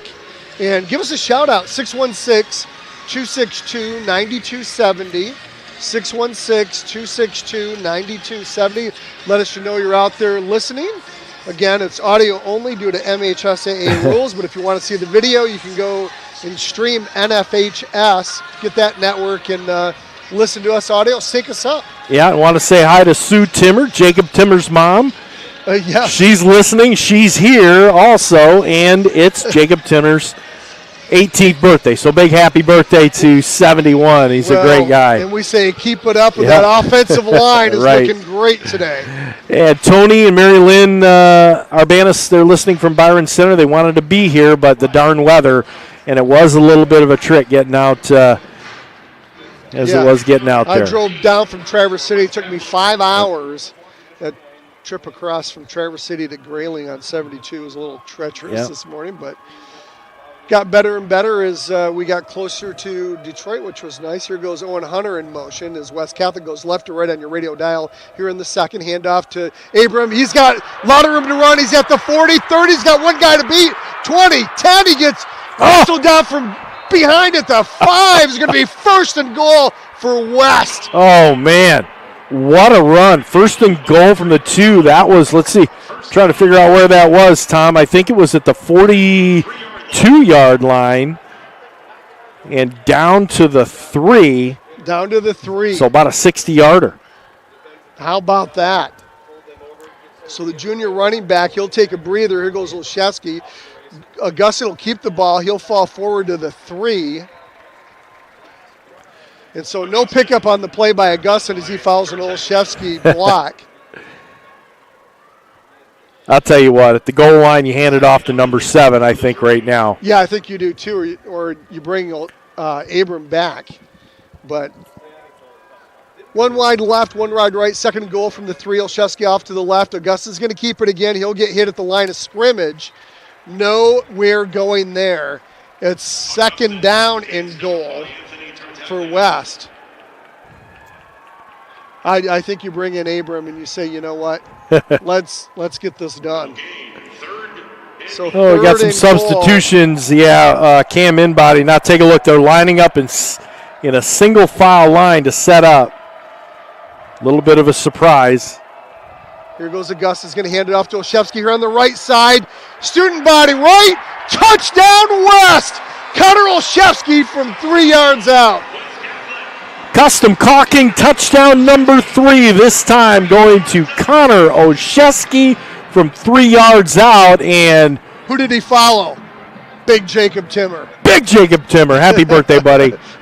Now, all of a sudden, we are looking at a 20-0 lead pending extra point by Landon Smith. He is out. And I'm telling you what, there's a little bit of shock on that Notre Dame prep sideline. Here's the snap, hold, kick is up, and it's good. And suddenly, 10:34 into the second, West Catholic's leading 21-0. Well, now if you're Landon Grove and Darren Smith, you say, boys, hey, let's not get cocky. Let's keep the foot on the pedal. A lot of work to be done. Remember, Notre Dame prep is a team that averaged 42 points during the regular season and then decided to average 50 points a game in the playoffs, including the 51 points they put up against Monroe Jefferson in the semis. So this is no time to get complacent. No, and surprisingly, I mean, I was expecting a lot of long and medium range passes out of Sam Stowe. I think they're going to have to get to chapter 3 in that old playbook of Pat Fox's, and they're going to have to pull out some stuff like, Yeah, well, they have tried to go deep once. One time, but that's And all. then they overthrew. Yes, one time. Right. They've been relying on the button hooks in the run game. And West Catholic, again, the preparation West Catholic had playing Ogama Heights with Connor Lambert and Calvin Marshall going 205 and 215. That was great preparation to stop the run game here for Notre Dame prep. Now do you throw a little chip kick here. Here's the run up by Landon Smith, and he does. He puts it over here at the 30-yard line, goes to big number 51. Oh, and he's got a little run back going. He's got run room, and he's up to the 40. He's like, hey, I have not danced my way with a football all year long. Big number 51, that's David Lanfear. He's an offensive lineman and a defensive tackle, 6 foot, 190. Looks bigger than that from even up here, but nice job catching that ball and trying to find some yardage. Pretty good field position for the Irish to start it out right from the 40-yard line. Yeah, Irish is going to go empty backfield, Joe. They're going to give up on the run game temporarily here as they'll send 4 wide receivers out to pass. Here's Stowe. He's got somebody on the far sideline, and he's going to get tackled to the 41. Coming up and laying a lick is number 3, Jacob Petz. And he did. Gillespie was there also, but Petz just hit him high and flattened him at the point. It was a gain of 2. Senior defensive back for West. Man-to-man coverage out here on the near side with Petz in coverage. Here goes hand up the middle and getting stopped right away. No gain on the play. Noah Gillespie. Gillespie coming in from his defensive back position. Oh, is he active out there? We don't say enough about Noah Gillespie, but he has been phenomenal, really, all year long. 3rd and long now for the Irish. Here goes Stowe stepping up in the pocket, and he's going to get tackled right away. Nice job by Max Wildman as he tackles him by the ankle, and it's going to bring up 4th down and 8 for the Irish at their own 42. Now West Catholic they're a 3-man front, and they're getting into Sam Stowe. Yeah. That was the first time, he took off. He saw a little opening there, but closed up real quick by Wildman. Wildman coming in from his linebacker position. So here comes the snap again. High snap, but it's caught well. Nice kick. Going to send Olszewski back. He's just going to watch it bounce. He's going to let it roll down to the 22-yard line.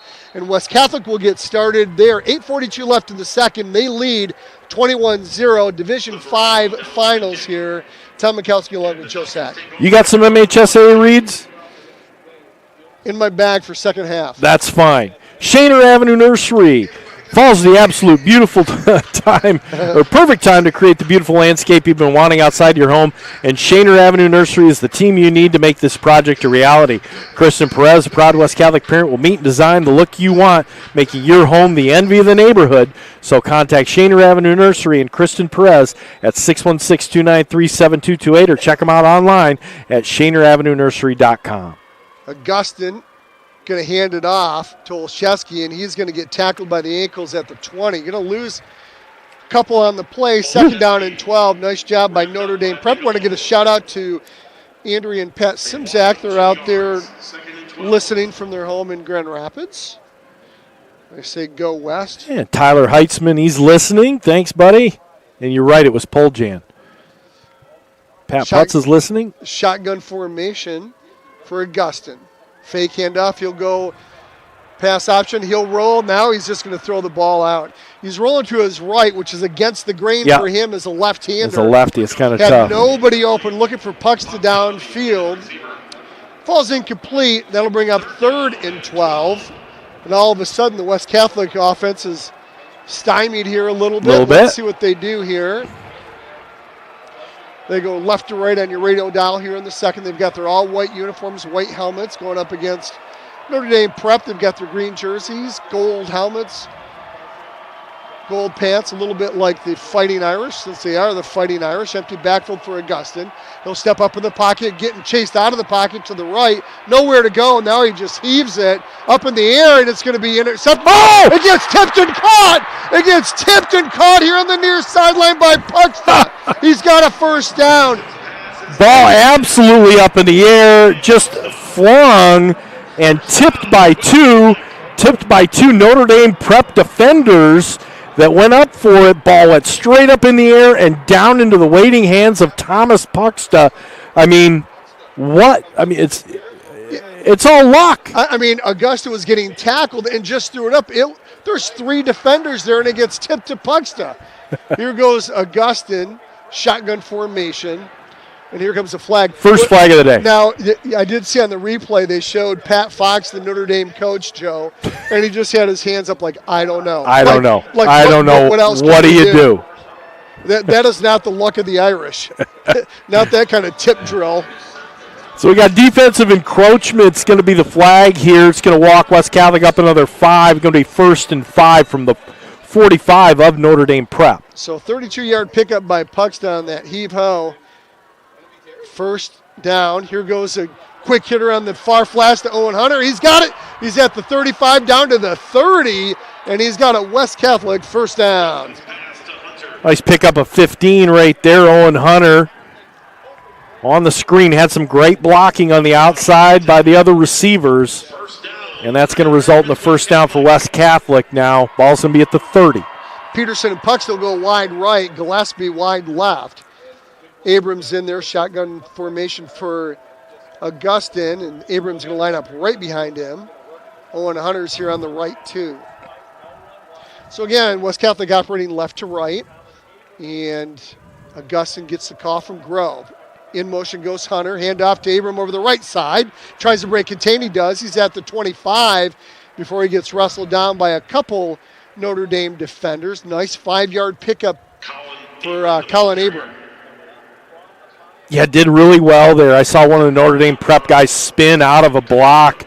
Almost had him at the line of scrimmage, but a little power move there. And Abram getting 5, now 2nd and 5 from the Falcons from the 25. They're on the near sideline. Augustine shotgun with Abram off to his right. Pucks is going to be man-on-man coverage here. I'm sorry, that's Cam Inbody here on the near side. Here goes Augustine. He's going to throw. He's got a receiver deep in the end zone. Goes up. Does he catch it? Is it a touchdown? Puxton's got a touchdown. Touchdown West. Thomas Puxton goes up with the defender. It looked like they both came down with it, and he gave him the touchdown. Yeah, after the touchdown, it looked like the defender was wrestling it out of his hands, and he came up with it, but was not a dual possession, so a touchdown for Thomas Puxton. That was amazing, Joe. In the far sideline here, and they're just going one-on-one. 25, and does Pat Fox call a quick timeout? Because you can now review. This is the first year I think for a review. They're going to look at this. I'm pretty sure Puxton had it in his belly, and then it got taken away as he went down. Yeah, so. Here's Landon Smith on for the extra point. It's up and it's good. So, no challenge on that. And a custom caulking touchdown. Grady Augustine to Thomas Puxton, corner of the end zone. Man, oh man, all of a sudden it's 28-0. The Notre Dame Prep receiver actually had his arm in between and actually almost touched the ball. And was wrestling it out. I mean, that's how close the defender was. You could not have covered that any better. It was just, sometimes with better offense beats better defense. Yeah. In any sport, especially like basketball, but definitely here with football. And that was just an amazing throw by Augustine, an amazing catch. So 28-0 is your score. And bewilderment. I don't think anybody was expecting this. No. Certainly not Pat Fox. Certainly not us. And if you prepare for it, like the West Catholic coaching staff did, okay. Yeah. Okay. It's going well, gentlemen. It's going very well. Great start for that West Catholic offense. Hey, some more shout-outs. Raj Saraki's listening over there in Grand Rapids. Hey, Raj. Oh, Dave Bell. He's been with us for a number of games. He's listening in North Carolina and Lake Norman. Dave Bell's our playoff good luck charm. Well, we'll have to call him next year. Hey, we're in the playoffs again. Better be listening every week. Here goes the kick. It'll be down to the 8-yard line. And coming up to the 25 is where Notre Dame Prep will get started. Here comes a late flag. So let's just see what this flag's all about. Now, if you're West Catholic, you got to remember Notre Dame's going to get the ball to start the second half. So you'd love to pitch a shutout here in the first half. Don't give them any momentum going into the half. So 15-yard face mask, that's one thing you don't want to do is have these self-inflicting penalties. And West Catholic's going to give Notre Dame Prep really good field position as they're going to march this 15 yards off. And Notre Dame Prep will start with this possession at their own 40 as they trail 28-0 at the 5:46 mark here in the second. John Tresca's listening to us from Trinity, Florida. Hey, John. Yes, indeed, a great start. Mitch Price, 28-0, Mitch. Here goes Sam Stowe. He gets it. He's going to look downfield. He's going to throw it to his running back coming out of the backfield in the flats and going to get tackled after 1 yard pickup. Stowe with a pass to Tartaglia. Boy, And nice that's job by Tartaglia. Yeah, by the defenders shaking those blocks off, and only a gain of 1 on that play. Krasuski's there listening, remembering the excitement with the boys won in 2016 and 22. Indeed. 2 right, 1 left for Notre Dame Prep. Tartaglia will go in motion now. He'll line up as a wide receiver on the left side. Here goes Stowe. He rolls right. He's getting under pressure. Now he lets it go out of bounds, and he just gets taken down. Colin Abram put a lick on him as he delivered the ball, and he is still on the ground. Oh, he is. He is sitting on the sideline, and he is wincing in pain. His shoulder. Yeah, he's holding his right shoulder. That's his throwing arm. And so he's rolling right. He got rid of it, and he just fell right on this shoulder. Notre Dame Prep fans, so there's nothing dirty there. There's nothing there. No, he kept driving it. He didn't know if the ball was gone or not. No. So just making a tackle. Yeah, we hope Stowe gets back up here. Exciting game, say the Downer girls listening from Comstock Park. Sister Mary Ann, West Catholic is 67 with us from Chelsea and cheering on the Falcons. Thanks for listening, you guys. Todd Staskowitz and the Alt families, they're listening. And listening from Cherry Pocket and Seafood and Steakhouse. Say go green. It's the Ostapoviches down in Florida. That sounds having like a great place. time. Yeah, Jeff Novosad, he's listening. And he's actually here at the game. Egler is listening. Tom Egler. He's from 12th and Cass near Thurlby Field, scouting for a seat from the St. Francis rematch in 2027. I love it. Good to see Sam Stowe is up. He's coming off under his own power. He's hanging that right arm, though, with that shoulder. He's still grabbing at the shoulder. And, boy, it's just kind of hanging there, Joe. He's not swinging it. No, he's not swinging or anything. So he is in some pain, and that's not like good to see. No, because that's his throwing arm. And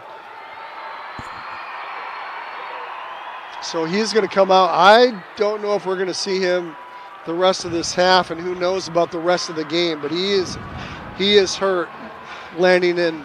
And it's unfortunate. He's such a great competitor. He's 6'5", 205-pound quarterback, all-state quarterback. We hope he's okay. So now we take a look and see who's in now at quarterback for Stowe. 2 right, 1 left for Notre Dame Prep. I think it's Gage Under Sowers. Pressure is Sowers, and he'll complete on the far sideline, get tackled at the 45. Is that Sowers? No, I think it's Isaac Isaac Jacob. It sure is. He's a junior. He's 6'3", 200. Yep. And that's going to bring him to a 4th down now. 4th and 6. And that punting unit's going to come out. Again, in case you're just joining us, 28-0 is your score. West Catholic over Notre Dame Prep. Tom Mikowski along with Joe Sack, bringing you the action in this Division 5 final against West Catholic against the Division 5 defending state champions, Notre Dame Prep Fighting Irish. Here comes the kick. Olszewski's going to call a fair catch at his 23.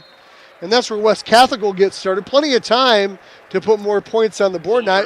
And I think you've got to be somewhat aggressive, but you don't want to be risk-taking, I don't think, at this point.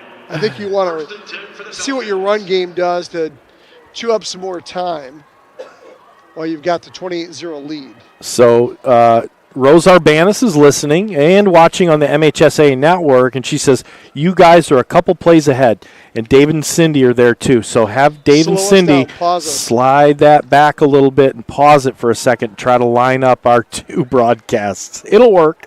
Might take you a couple times. 2 right, 1 left for Augustin. Abrams off to his right. Now he'll shift over to his left. So they're at the 24. Abram gets the ball. He'll break a tackle at the 24, 25. He falls forward to the 32. And he'll pick up about 6 on the play. Landon Grove saying, hey, we're in hurry-up mode, guys. Let's go. We're in hurry-up mode. Big 72 Ty McBride with the tackle. Trips left for West. Hand off to Abram. He'll go over the left side. A lot of blockers out there. He'll break a tackle. He's got a West Catholic first down. And he'll fight his way on the far sideline all the way up to the 49. And do they give him midfield? No, he'll give him at the 49. First and 10 for West. Jim and Chris Pelton, they are down in the Gulf of America. They sent a picture off the bow of their boat. They are in Steinahachie, Florida. Hey, you guys, wish we were with you, but we like it here too. Augustin's got Olszewski in the backfield now off to his left. He's going to pass. Steps up in the pocket. Got time. He's got a receiver there, and it's picked off. And this is going to be a pick 6 unless somebody can get there. Olszewski's there. Expect him to make the tackle. No. Jacob Timmer with the tackle. Boy, they went deep, Joe, and they actually had a receiver open in the middle of the field. Yeah, that was on the near side. Yeah, they went to the near side. Yeah, first read was Owen Hunter, and he had some steps on it, but the ball was a little bit underthrown. So nice step in front. That was number 10. That was Drake Roa, the senior safety. So there he goes deep. Oh, and he just stepped right in front of it. Sure did. So big interception and nice field position. They're going to get started off on West Catholic's 25 after that pick. Here goes a quick pass out in the flats. Going to be completed. Breaking a couple tackles, still on his feet. And near a Notre Dame first down. Boy, 2 missed tackles there by West Catholic. And that was really tough. Finally brought down, actually tripped. It's going to be a first down. It's going to be at the 15-yard line of West Catholic. It's Lucas Catula, the tight end. That's like tackling Connor Lambert for Ogama Heights last week. As Catula's 6'2", 205-pound senior. So now they're in business. That's what you don't want to give this team any life, especially when they get the ball back to start the second. Here goes Jacobs. He'll still be in there. He'll hand it up over the left side. And maybe a pickup of a yard. That's going to be the running back, Ben Liperato. Liperato, wrapped up by Gillespie. Gillespie with the tackle. Hey, Monsignor Lou Stasker's listening. Hey, Monsignor. Hi, Monsignor. Glad you're tuning in. Yeah, cheering on the Falcons from Grand Rapids, sending prayers. And Monsignor prayers are pretty powerful. They darn right they are. Right. They've been working. So 2nd down and 9 for Notre Dame Prep at the 14. Here goes a handoff to Liperato again. Picks up maybe a gain on a yard on the play. Colin Abram in there on the tackle. Stopped by Wildman. And Wildman on the tackle as well. A gain of 1. Third down. So 3rd down and 8 for Notre Dame. 3rd Prep. long, yep. Boy, imagine the pressure Isaac Jacobs got replacing Sam Stowe here, the injured Sam Stowe at the quarterback spot. Big 3rd and long now for the Irish. Tartaglia fake to him. Now goes Jacobs. Now he's got a catch out of the backfield, and he's down to the 3, and he's got a first and goal at the 3. So Anthony Tartaglia, fake handoff to him, little quick down and out. Easy completion and almost a touchdown. Yeah, nice pursuit by Olszewski. He got over there in a hurry, and boy, all there was open field until number 7 got there. And man, oh man, so down to the 3 with a new set of down. It's going to be first and goal from the 3. Tartaglia stays in there to the left of Jacobs. He's going to get the ball up the middle. He's going to get hit by Jujem and maybe fall forward to almost the 2. Maybe a half a yard on the play. Yeah, nice job by Jim, the leading tackler for West Catholic this year. Stopped by Jug'em, they said. They said. The PA announcers, Yeah. nobody lined him up. Yeah, he needed to get some help there. Well, So we're gonna break. We're gonna break for commercial here real quick, and let's pay some more bills. Dubin Attorneys at Law with law offices in the Amway Grand Plaza Hotel. The Dubas specialize in business transactions, mergers and acquisitions, real estate, and estate planning. A true West Catholic family of students, coaches, boosters, and volunteers. Let Chris and Don Duba help with all your legal needs. Dubin Attorneys at Law. And if you need to repair or replace your roof, choose Moore & Sons Roofing. Moore & Sons, where you just don't get a great roof, you get a great roofing experience. The quality and craftsmanship that they invest in every roof is second to none. So for all your roofing needs, choose Moore & Sons Roofing and Owens Corning Certified Contractor. And to everyone who craves a fresh meal made just for you, let our Culver's teams in Comstock Park, Cedar Springs, Cascade, or Lowell locations handcraft your meal with care. Come to Culver's and let us serve you a Butterburger made special just for you. Welcome to Delicious. And fuel up Falcon fans at Lamoureux Farm Market and Cowlicks. From farm fresh beef, pork, lamb, chicken, and salmon, always local, natural, and USDA certified, to our full-service ice cream shop. We got something for everyone, open daily, year-round on Lake Bella Vista in Rockford. So both teams come out. They've got second and goal from the 2. Does Notre Dame prep. Here goes Jacob. He's shotgun formation. Teglia off to his right. Teglia's going to get it, and he's going to sidestep his way into the end zone. Touchdown, West.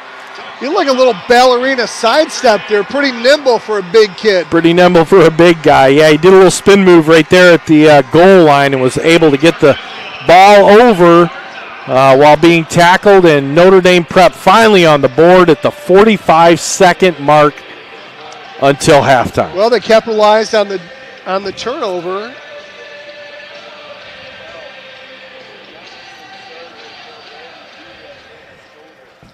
So big number 44, Anthony Tartaglia, takes it across, gets the first score. And here comes the kick. Now remember, Notre Dame Prep's going to get the ball to start the second half. So 28-7, they've got some momentum. 45 seconds for West. I'm going to assume here, Joe, since Landon Grove. No, you know me. 45 seconds, let's go. Yeah, let's go. Let's go. You think so? Yeah. I think they're going to knee it. No. No, you know what they're going to do? They're going to hand it off. I don't think they're going to throw it downfield. How about that pitch? We haven't seen a pitch yet. Yeah, I think they're going to see if they can get a long run by Colin Abram or Olszewski, maybe to break contain, and then see if they can get into Landon Grove field goal territory. Hey, the Lipinski family listening from Canyon, Texas, cheering for West, and Kate and Lucy Steffens in the cheer and band. Thank you guys for listening. Rick Zane and Judy. They love the touchdown West, you say, Tom. You can call it all day and throughout the year. You guys, thank you for listening. Mike and Kristen Hernandez, they are beside themselves with happiness from the results of this first half. And oddly, here's a statistic we didn't know, that Tom Egler was actually confirmed by Monsignor Lou Stasker at Muskegon Catholic. Oh. How do you like that? There you go, Monsignor. Here goes the kick for Notre Dame. And Cal Peterson's going to get it at the 13, 15, 20, 25, 30. He's got some room to run up to the 35.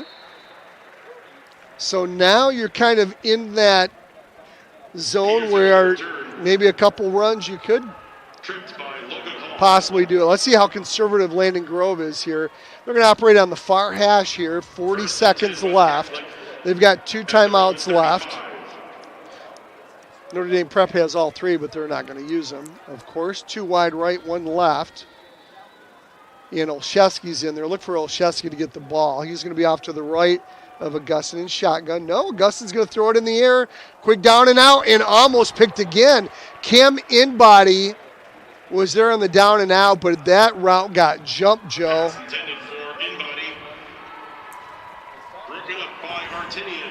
So Artinian, good defensive guy there, but boy, Pat Pat Fox has watched a lot of film, and they know that little down and out to in-body. I bet you $10 we get the handoff here. Let's see what happens. Yep, handoff to Olszewski on the left side. Picks up 1 on the play. 30 seconds left till half. Call timeout, Coach. Come on. Yep. We got another play in it. Clock keeps ticking on 3rd down with 22 seconds left. Or let it run down to have just one play. One deep play. You got a lot of guys from Notre Dame. They're playing in prevent defense. Yeah. They've got 5 defensive backs. Then you got the linebackers that are playing 10 yards off the ball. And West Catholic's not even going to huddle up. I mean, they're just going to let the clock tick down. That's the end of the first. Hey, other than the interception that led to a score, almost a flawless first half for West Catholic. Boy, it really was, and very impressed. West Catholic, we said it early in the show, key to the game was to get off early, and that's exactly what West Catholic did, and putting up a 21-0 lead early on, or excuse me, a 28-0 lead early on, only to have Notre Dame Prep come back with 45 seconds to go on that 2-yard touchdown run by Tartaglia, but very complete as we see the West Catholic Marching Band. They're going to come on the field here, and we're going to join you in a little bit. We're going to take a little bit of a break, Tom, and let you guys hear the band, and Tom and I are going to get a drink of water,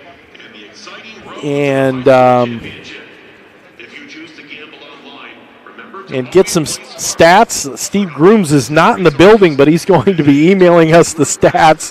We thank you, Steve, for that. And we'll give you a little bit of analysis of the first half, tell you what went on and what both teams have to do in the second half to become victorious today. So, from the Division 5 finals here at Ford Field, your score, West Catholic 28, Notre Dame Prep 7.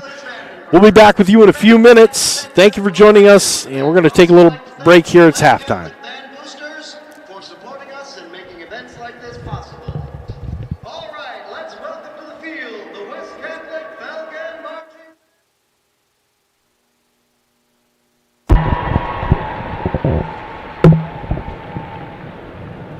Drum majors, Ali Stokers and Izzy Perez, is your band ready?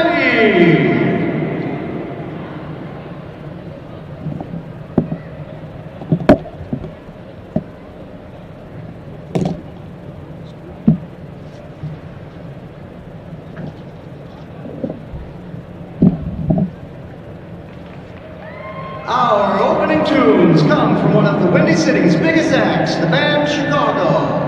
Our show this year celebrates the election of the first U.S.-born Pope, Pope Leo XIV, honoring him with songs associated with his hometown, Chicago. From the band Chicago, here are 25 or 624 and Saturday in the Park.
Chicago is also home to one of the biggest bands of the 90s, the Smashing Pumpkins.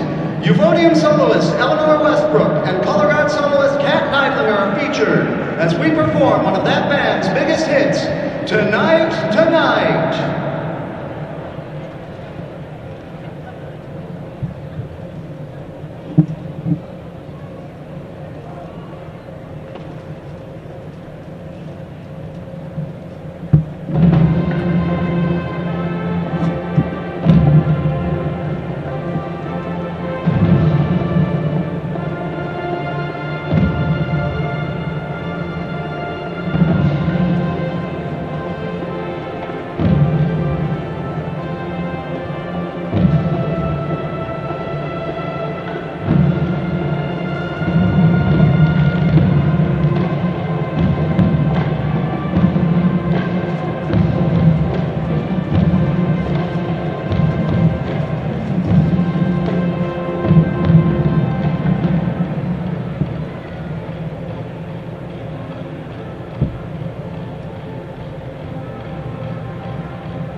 Ladies and gentlemen, let's hear it one more time for the 2025 West Catholic Falcon Marching Band!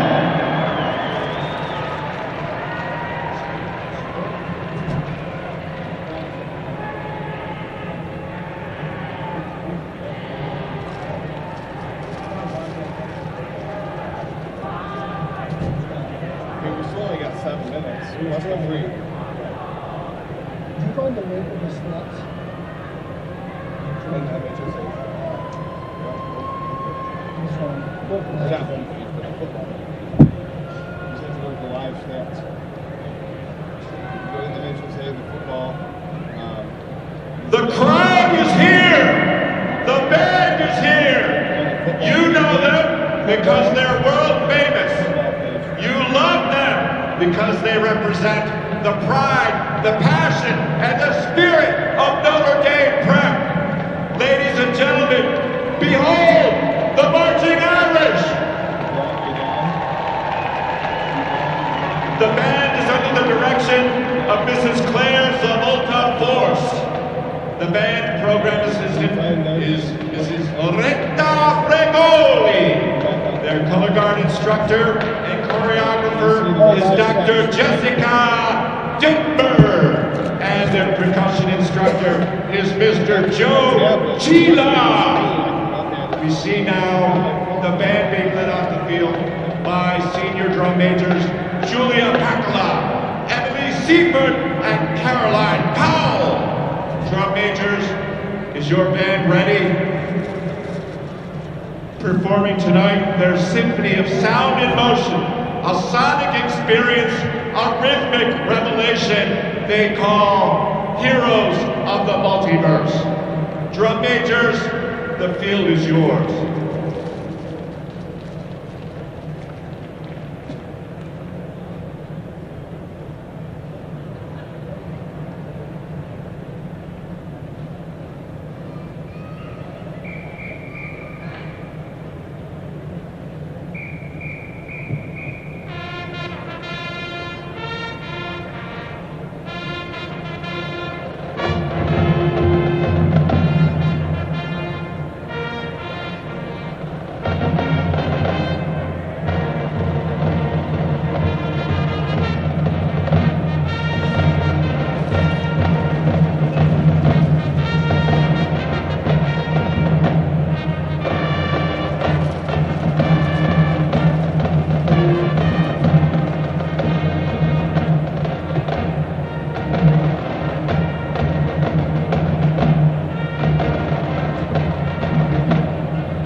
Welcome back to Ford Field. Tom Mikowski along with Joe Sack as we are at halftime of the Division 5 state finals. 2:07 left until the end of halftime when the teams come out. The bands, both bands playing here. West Catholic's band, now Notre Dame Prep is out there now. 28-7 is your score. West Catholic over Notre Dame Prep. Notre Dame Prep's going to get the kickoff to start the second half. Let's go over the stats, Joe, as we look at West Catholic. Total offense, 295 yards in offense for Grand Rapids West Catholic, 132 yards rushing, 163 yards through the air. There's that balance that we talked about with both of these teams. Sure. But certainly with West Catholic, they have 11 first downs. Of course, they have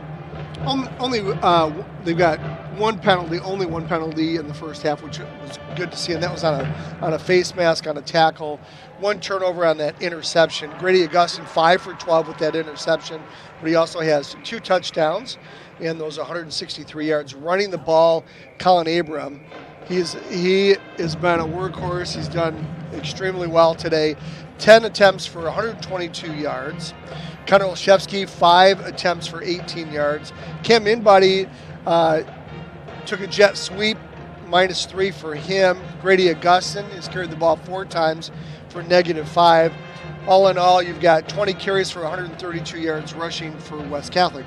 Thomas Puxta receiving, outstanding job, only 3 catches, but 134 yards and 2 touchdowns.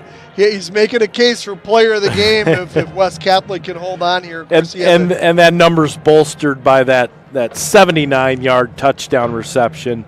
So, yeah, but still a great day for him so far. I mean, he had 79-yarder, but then he also had the one where he fought off that Notre Dame defender who was right in his lap. Yep. And somehow he came away with it without going out of bounds, which was amazing. Owen Hunter has a catch for 15 yards, and Connor Olszewski has a catch for 14 yards. And that's your offense for West Catholic. Joe, offense for Notre Dame? Well, total offense, only 103 yards for Notre Dame Prep. 43 yards on the ground and 60 through the air. They've had that 1 turnover, and they had 1 penalty for 5 yards. 4 first downs as compared to West Catholic's 11. And through the air, Sam Stowe, now injured, and we don't know if we'll see him in the second half, went 7 for 9 for 57 yards. And Isaac Jacob, who came on to relieve him, is 1 of 1 for 3 yards. So total is 60 through the air. And those receptions, Lucas Catula has 2 catches for 34 yards. And Anthony Tartaglia has got 2 catches for 11. Blake Whitten has got 1 catch for 6. Owen Fulsher, 1 catch for 4. Ben Liperato has got 1 catch for 3. And Drake Roa has got 1 catch for 2 yards. On the ground, it's really been all Anthony Tartaglia. He's got 5 attempts for 29 yards and that touchdown. His long is a 14-yarder. Ben Liperato has got 9 attempts for 15 yards. Sam Stowe had the 1 carry for a -1. That's your 43. So 43 and 60 is 103 yards. So tough sledding, really, for Notre Dame Prep in this first half. I don't think anybody really saw that coming. But that's really your tail of the tape here. You really got to hand it to this West Catholic defense because even though they give up 7 points, that was a really short field after the interception. So the West Catholic defense has just been playing outstanding. Yeah. So 195 yards of total offense for West, 295 yards of offense to 103, Joe. So that almost 3 times the number of yards as this potent Notre Dame offense that averages about 50 points a game in the playoffs. Yeah, they're going to have to do something very special to get to that point average. And we've got 40 seconds to go. Both teams are back on the field, and they're huddling up. I think they may put another couple of minutes back up on the clock. West Catholic out here. Actually, they're huddling up. I think they're going to get started on time here in the second half of play. So let's start with Notre Dame. Yeah. What does Notre Dame Prep need to do to get back in the game? And if they're without their starting all-state quarterback, Sam Stowe, and they go with Isaac Jacob, the junior backup? Well, for most of the first half, they weren't able to do a whole lot with Sam Stowe. And, Isaac Jacob has come in, and he led them down the field for a nice touchdown on a short field. Right. But still, he's the one that put him in. He looks pretty comfortable back there. He does. But he's got a little bit of work to do being down by 3 scores here, 28-7. And they're going to have to get on the board very quickly. They will be receiving the second half kickoff, but they're going to have to go down the field here a couple times and get into the end zone and stop West Catholic, which seems to be a little bit harder of a job to do than they would have anticipated. Well, I think that's it, Joe. I think you need to have confidence, right? Isaac Jacob, while they scored, it was a really short field. If they've got to go, 60, 70 yards for a touchdown, I think Notre Dame Prep needs that to boost his confidence, to say, hey, you know what? I can lead a long, sustained drive for Notre Dame Prep. I can get us back in. So I think this first possession is going to be key. Of course, if you're West Catholic, I think you need to keep doing what you're doing. I think you ran the ball very effectively in the first half with Colin Abram. Do you give Connor Olszewski maybe a few touches? Perhaps you do, but I do think you want to control that ground game and run behind Jacob Timmer because it's been super effective. I think so too, and I think the Falcons are going to play. They're going to be fast, and they're going to try to get in the end zone multiple times in the third, at least maintain a 3-score lead going into the fourth, and then you're just going to see run all the way to a championship. Well, West Catholic lines it up at the 40, and we're going to kick it off. It's going to go deep. Landon Smith kicks it all the way down to the 3, and that's what will be fielded by Notre Dame Prep up to the 10, 15, up to the 19. Host of Falcons, or a flock of Falcons, in on the tackle at the 20. Jacob Brittenfeld, the freshman, getting in the ball game, making the tackle there on that kick return. And the Irish are going to get started from their own 20-yard line. Let's see what they've got in play.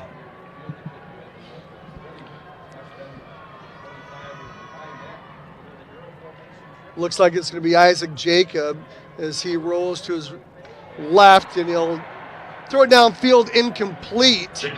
Well, it was just an awkward-looking play. Yeah. As he rolled to his left, and he threw with his right hand. As we look at this starting defense for West Catholic again, with Olszewski, Peterson, In-Body, Petz, Jujem, Gillespie, Parslow, Abram, Wildman, Ewald, and Timmer. They did a fantastic job there in the first half. Only 103 yards offense for Notre Dame Prep so far, a team that averages 50 points in the playoffs. Here goes Jacob. He's going to go deep across the middle, overthrows it, gets intercepted. 30, 20, it's Cal Peterson, 10-5, touchdown West! How about it? Pick 6 for Cal Peterson. A custom caulking defensive touchdown for West Catholic. Unbelievable, coming out defensively and scoring here. The first series for Notre Dame Prep winds up in a pick 6. The ball was thrown to the far sideline, and big 81 steps in front, grabs that ball, and down the sidelines, tiptoeing from the 9 in, and he scores a defensive touchdown for the Falcons. Actually, the ball was overthrown just a hair. It was, yeah. First time really that Jacob has gone downfield with any length, and he overthrows his receiver, and Peterson was making pay. That's his 5th interception of the year for Cal Peterson. That'll tie him for the season lead with Connor Olszewski, as they both have 5 now on the season. And that came at an opportune time. Sure did. 35-7's your score at the 11:39 mark. Boy, that didn't take any time at all, did it? I mean, no. Oh, what a shocker. 35-7 now. West Catholic leads after that pick 6 by Cal Peterson. 21 seconds into the second half. Yeah, he just Jacob had his receiver, but threw it high, and Peterson was right there. Boy, unbelievable. That far sideline, pretty much untouched into the end zone. I mean, what a thrill for Cal Peterson. Hey, fuel up Falcon fans at Lamoureux Farm Market in Cowlicks from farm fresh beef, pork, chicken, lamb, and salmon, always local, natural, and USDA certified, to our full-service ice cream shop. Got something for everyone. Open daily year-round on Lake Bella Vista in Rockford. Follow them on Facebook for all the specials. Lamoureux Farm Market and Cowlicks. And everyone who craves a fresh meal made just for you, let our Culver's team in Comstock Park, Cedar Springs, Cascade or Lowell locations handcraft your meal with care. Come to Culver's and let them serve you a butter burger made special just for you. Welcome to Delicious. Notre Dame will field the kickoff and take it up to the 22-yard line. Interesting stat here, Joe, is with that catch by Cal Peterson, he has half as many catches on defense as he has as on offense as a wide receiver. He's got 10 catches on offense for the season, and he's got 5 on defense. How about it? Man, oh man. Love it. Of course, he's got 2 interceptions on the day. You know, you think about how stingy Notre Dame Prep's been with the ball in the air, and having 2 of them picked. Here goes this quick pitch to the right for Notre Dame Prep up to the 23.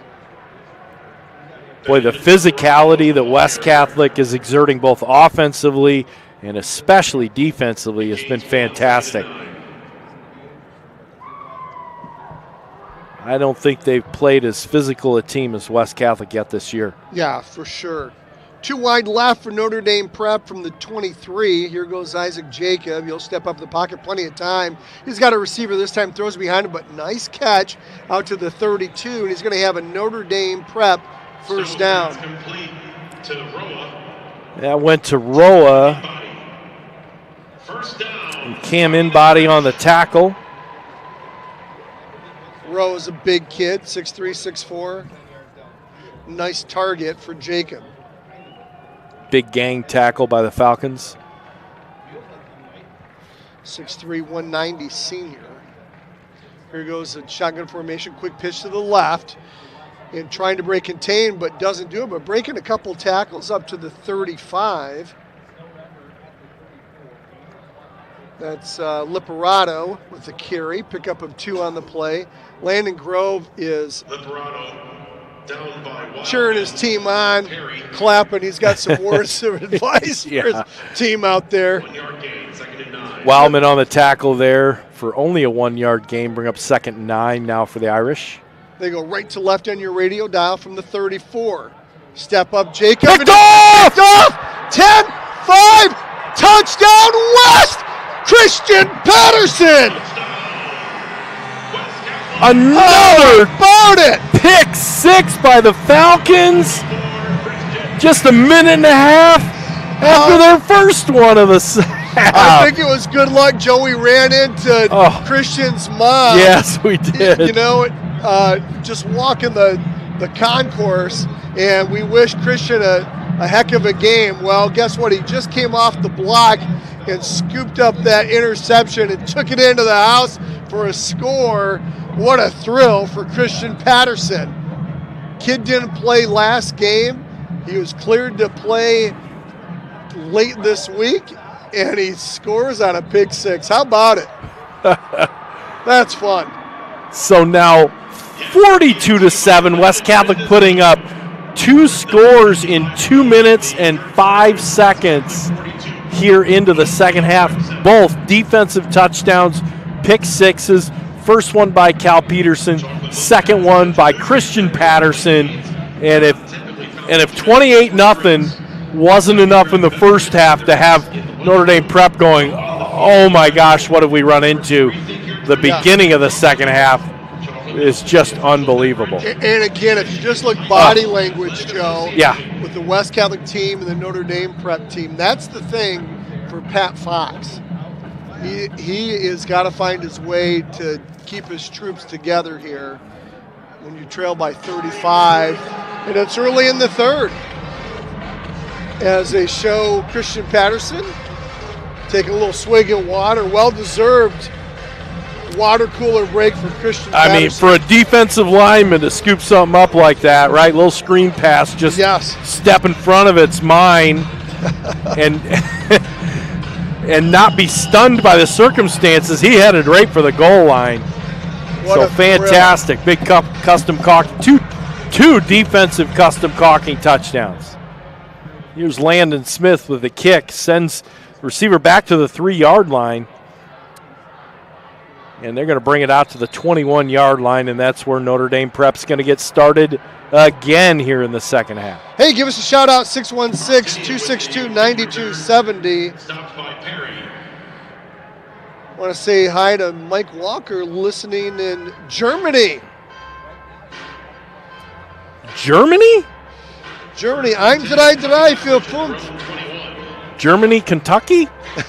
No? The real Germany? Munich. From Munich. Hey, quick shout out to my sister, Mary Beth Vachon. She's cheering on the Falcons from back in Grand Rapids. Here goes the handoff to Tartaglia. He's going to pick up about 6 on the play. I think Mike Walker takes our distance. We've had Texas, we've had Florida, we've had all over the place in the States, but I think the first one out of country, right, in Germany today? I think so. I got a friend down in Irapuato, Mexico, said he'd be watching. Here goes a handoff over the right side. Going to pick up 4 on the play. That's Roa. Yeah. First down, Notre Dame Prep. You know, they really haven't tried the outside very much, the Irish. That was a good handoff and a good run for a first down.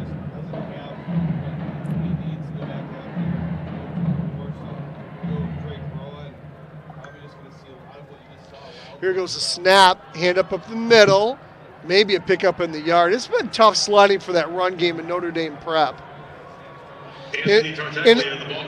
Tartaglia with a yard pickup.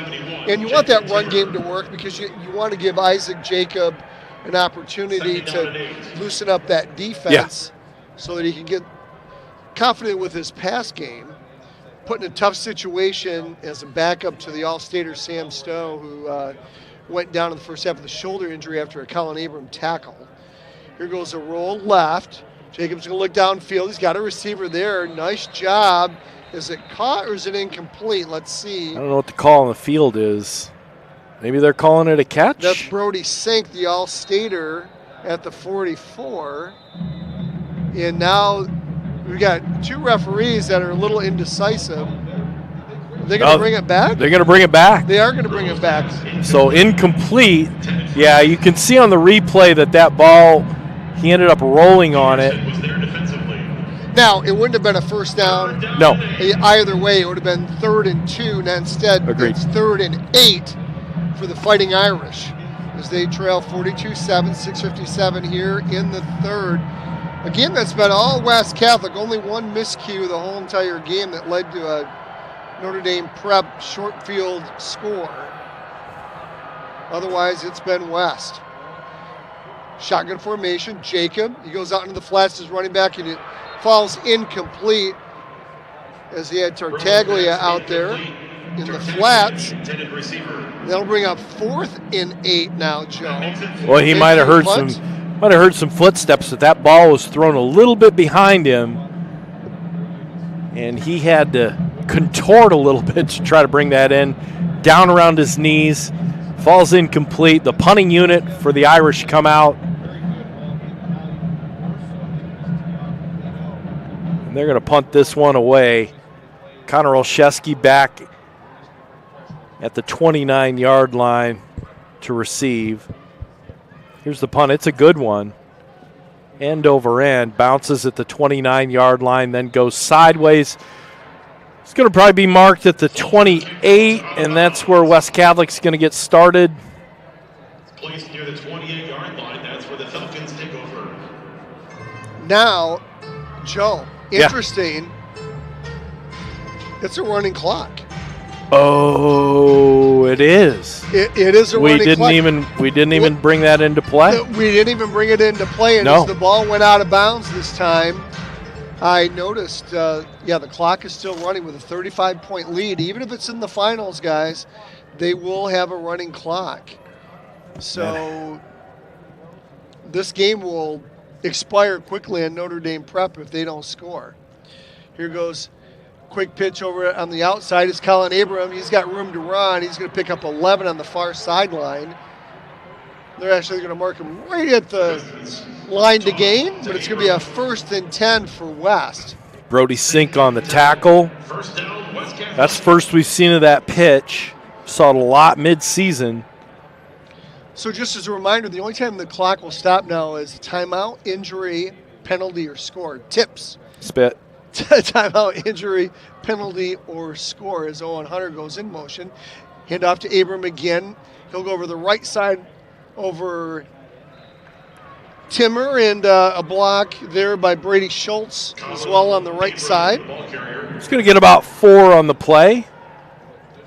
Getting it over the 40-yard line, now to the 42. West Catholic continues to move the ball in positive fashion. Nice job by that offensive line on the right side and the left side. Of course, you got Gravelin over there too, and A.J. Abed today. Nice job.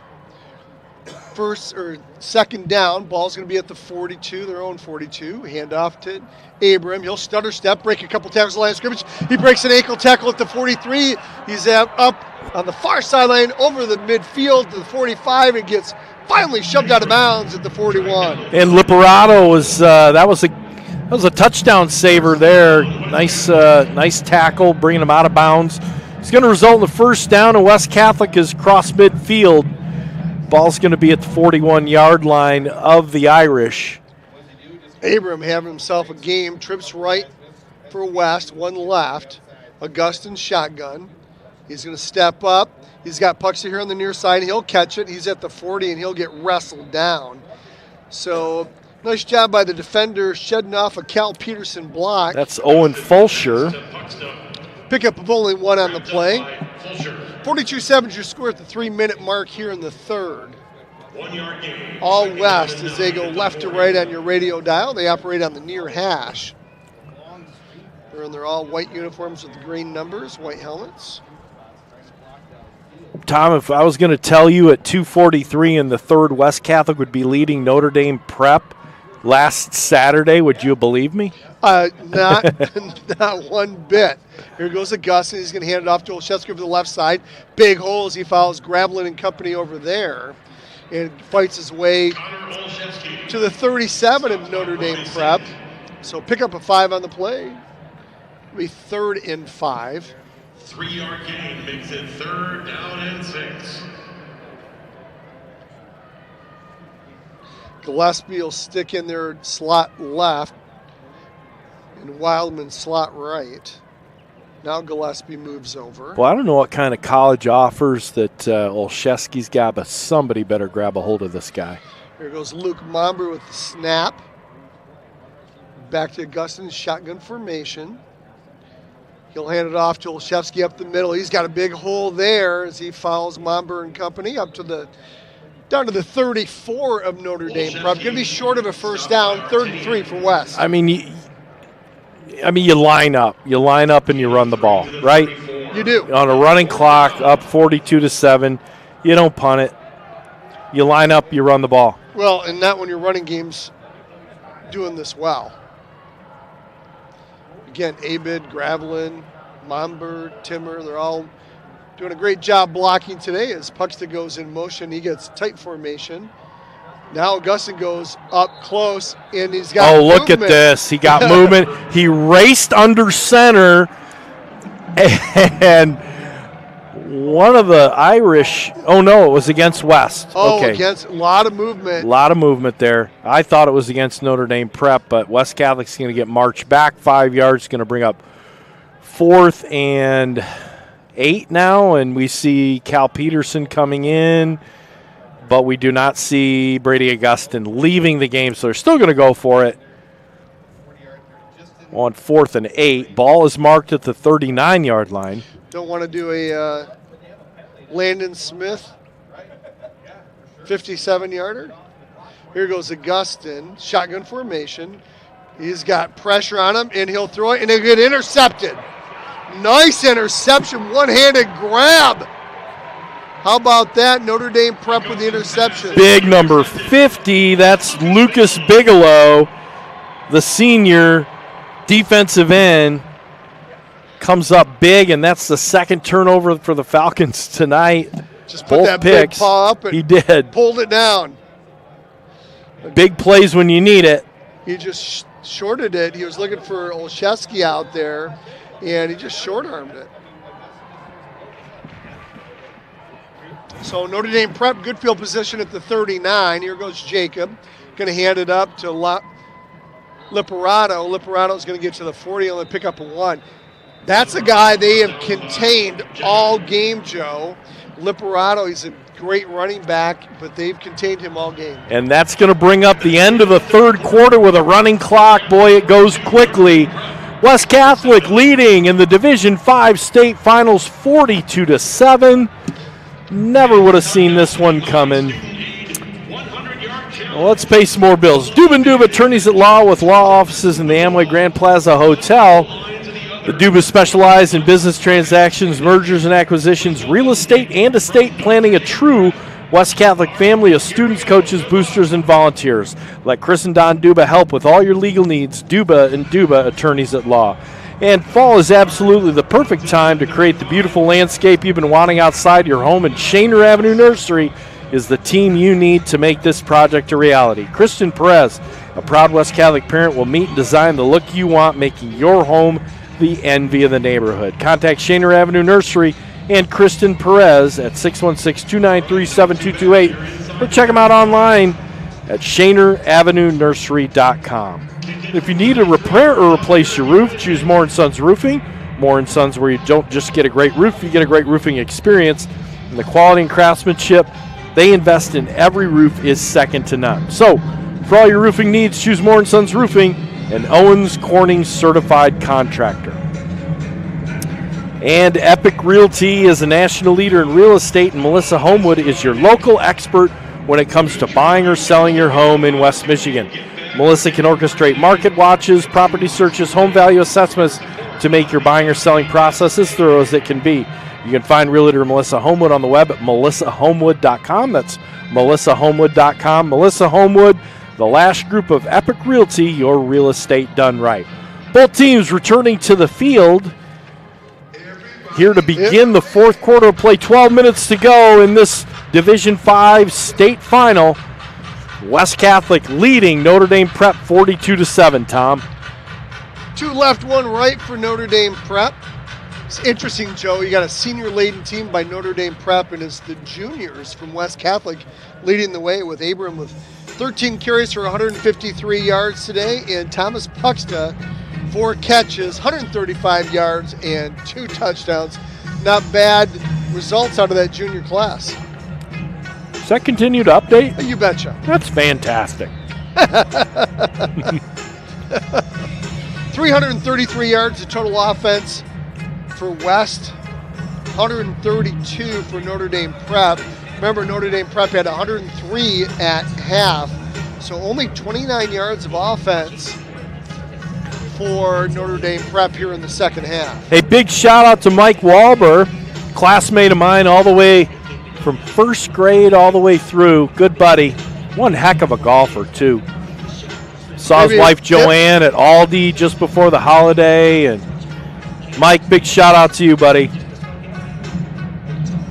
And listening from Miami, Florida, Mrs. Becky Cordes, loving retirement but missing you all, and she's rooting the Falcons on.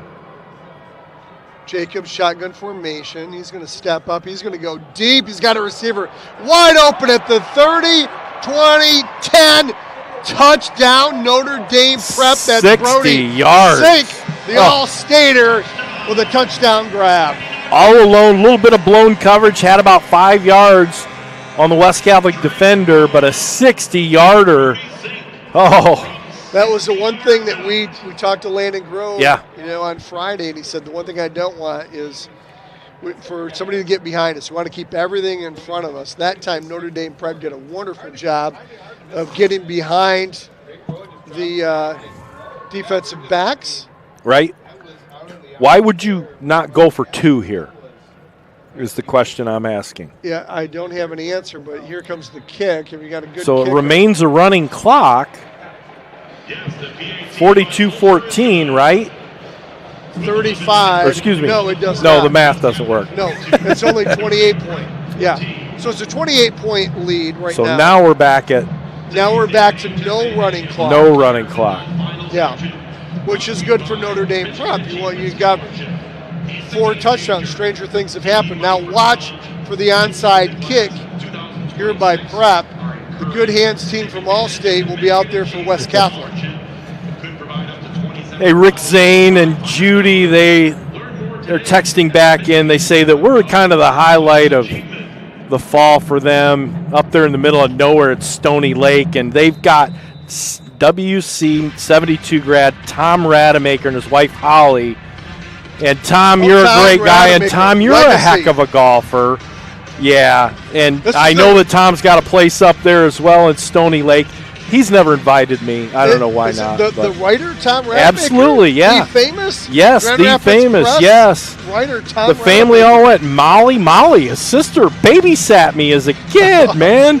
And Matt, Sorry, Molly. friends with Matt, and yeah, nice to have Tom listening to us. We look at Notre Dame Prep; they're going to kick a little onside. Nope, they're going to chip one. Now, interesting there, Joe. It Yep. seems like Notre Dame Prep would have put it on the turf and look to get it. Instead, they just do a little half kick to the 35. Of course, West Catholic can't return it, but no chance for Notre Dame Prep to get that an onside kick like you would hope. Right. Look for a heavy dose of Connor Olszewski, fresh legs, the senior running back, as he's off to the left of Augustine. Ball's placed at the 34, down lineman for Notre Dame Prep. Hand off to Olszewski up the middle. Big hole up the middle, up the 35 to the 38.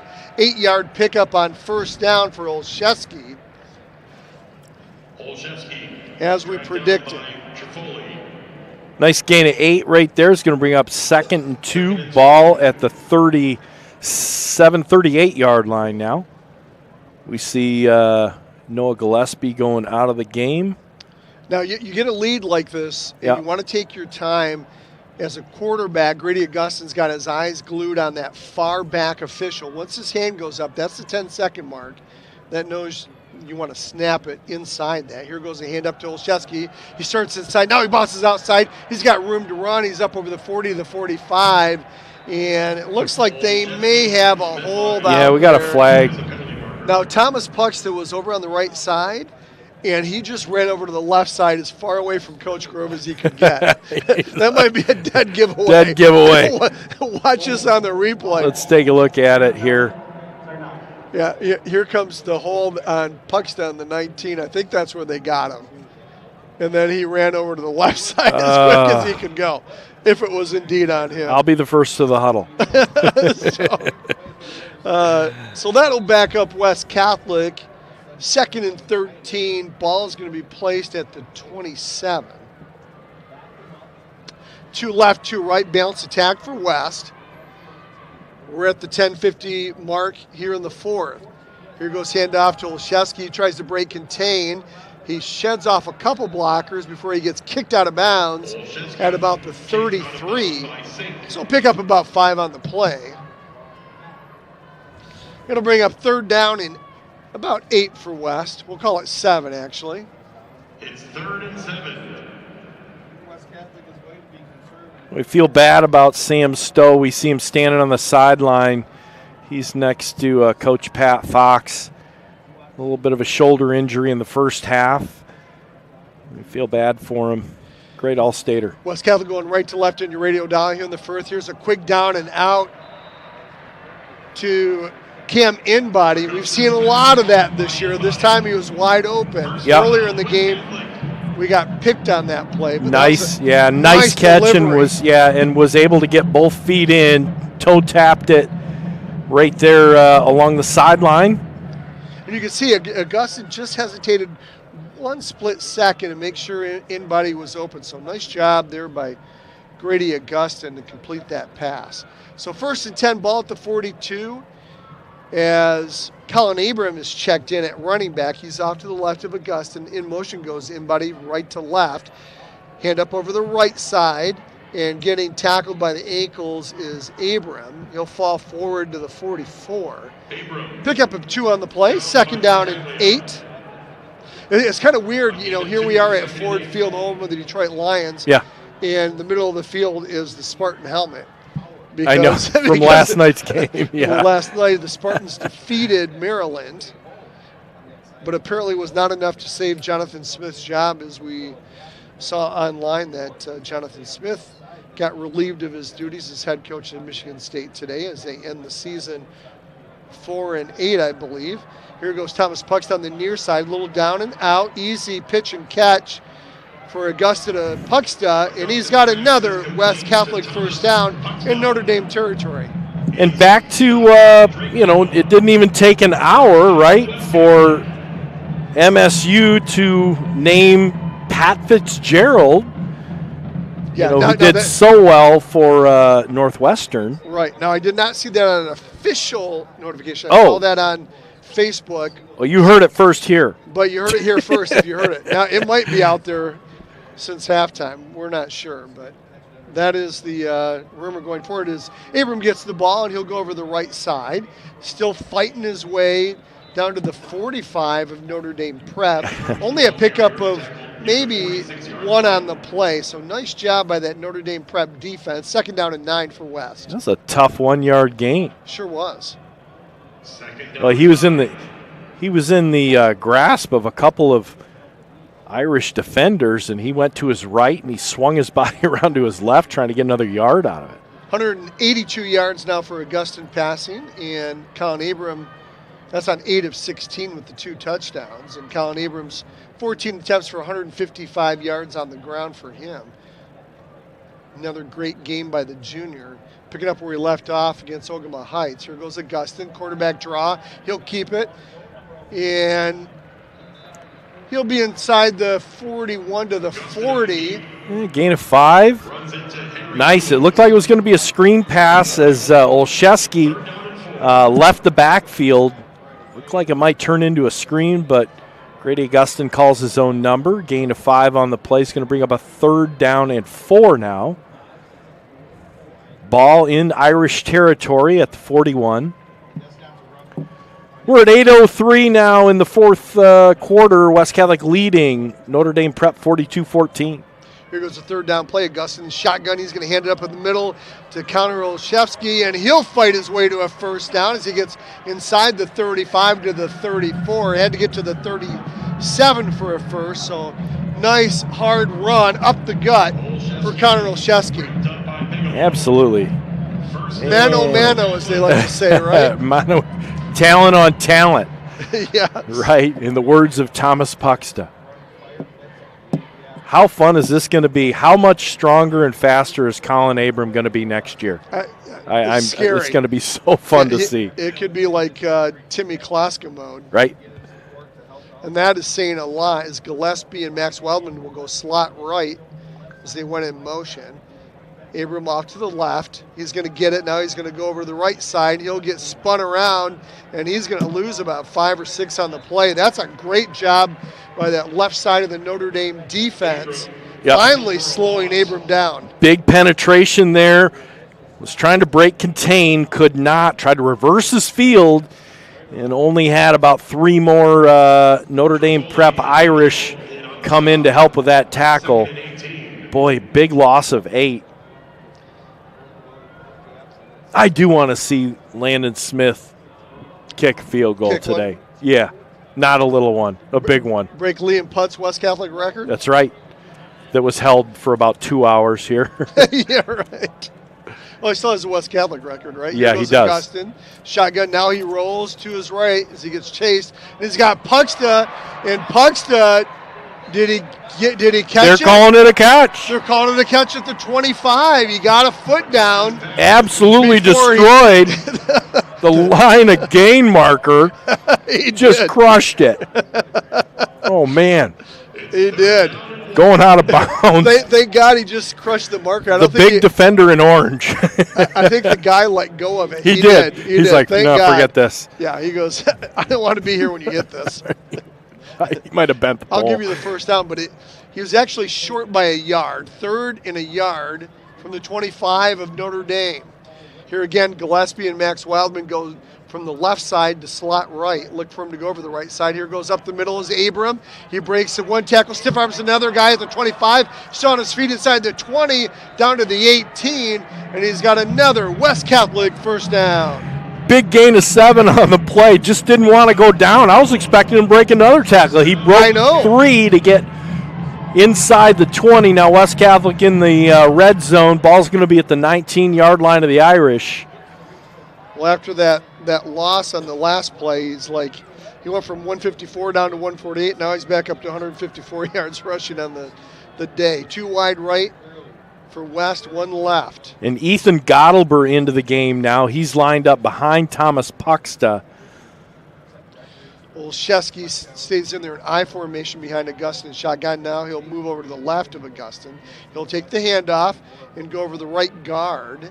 Maybe a pickup of a yard on the play as he tried to foul his blocks in there with Luke Momber and Lucas Catulin on the tackle. Brady Schultz. 5:20 to go in this game, this Division 5 state championship game from Ford Field. West Catholic leading 42-14 in a real shocker. A.J. Abed doing a nice job at his right guard position.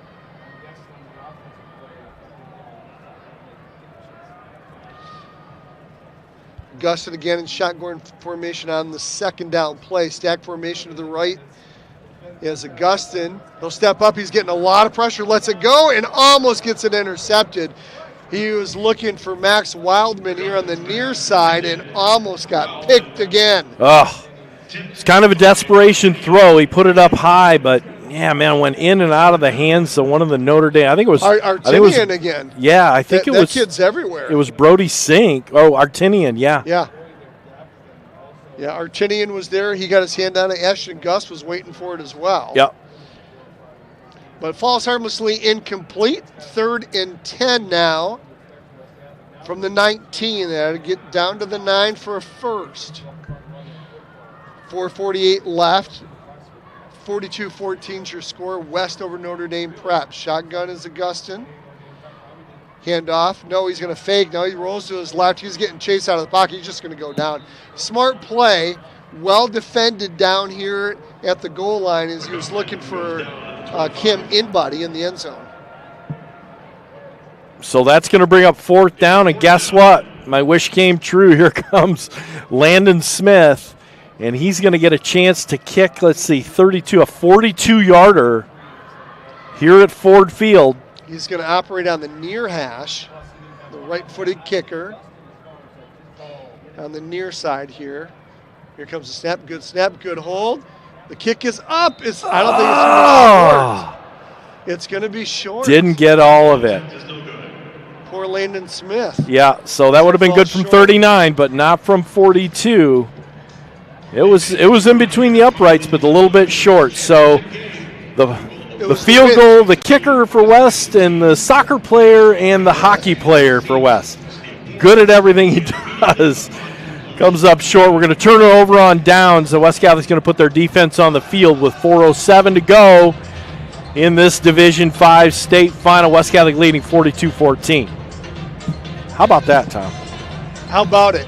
A lot of people are going to say, well, Sam Stowe went out, earlier in the first half, right? End of the first quarter, first part of the second quarter, yep. I guess. But that's not the difference. They were already up 28-0 at the time. Here goes Jacob. He's going to look to go deep. He's got a receiver wide open in the middle of the field, Joe. Boy, he was looking for number 14, Lucas Bologna. Ball just overthrown, and Connor Olszewski was sliding over from his safety position. I suppose he could have gotten a diving interception. Boy, but he was open in the middle of the field, though. Sure was. If he would have broken a tackle, he probably would have taken him to the house. Bologna, not a big kid, 5'11", 140, speedster from his wide receiver position. Shotgun formation for Jacob. He's going to fake the handoff. Now he's going to roll right, quarterback keeper, and he's just going to go out of bounds at the 20. Nice job by West Catholic defense. Jack Godleski pushes him out of bounds. Really no gain on the play. He's going to bring up 3rd and 10 now. See some of the depth come in. Jacob Brittenfeld is in there at linebacker. Freshman. Yes.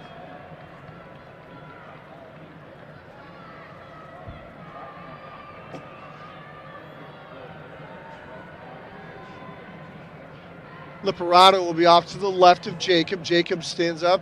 He's got Brady Sink. He'll catch at the 25, still on his feet over the 30 before he gets wrestled down at the 31. He's going to have a Fighting Irish first down. Boy, nice little slant pass. Got in the seam there just beyond the linebacking core and resulting in a first down. 3:35 to go here in the 4th. West Catholic leading 42-14. Thanks again for joining us. Tom Mikowski along with Joe Sack as Notre Dame Prep and Isaac Jacob goes run play action. And he'll complete the ball up to the 46. Nice delivery. So it's good to see him do well. That'll be very meaningful for this team next year. As they will have to reload with 21 senior starters on this ball team. Yeah, it's going to be a lot of sophomores next year that are going to be coming up, and we'll expect a lot out of that junior class next year and out of Isaac Jacob. He'll be a senior quarterback next year. Here goes a nice little pass over the line of scrimmage, and it's going to be taken up inside West Catholic territory to Liperato at the 49. 2nd down and 5 for Notre Dame.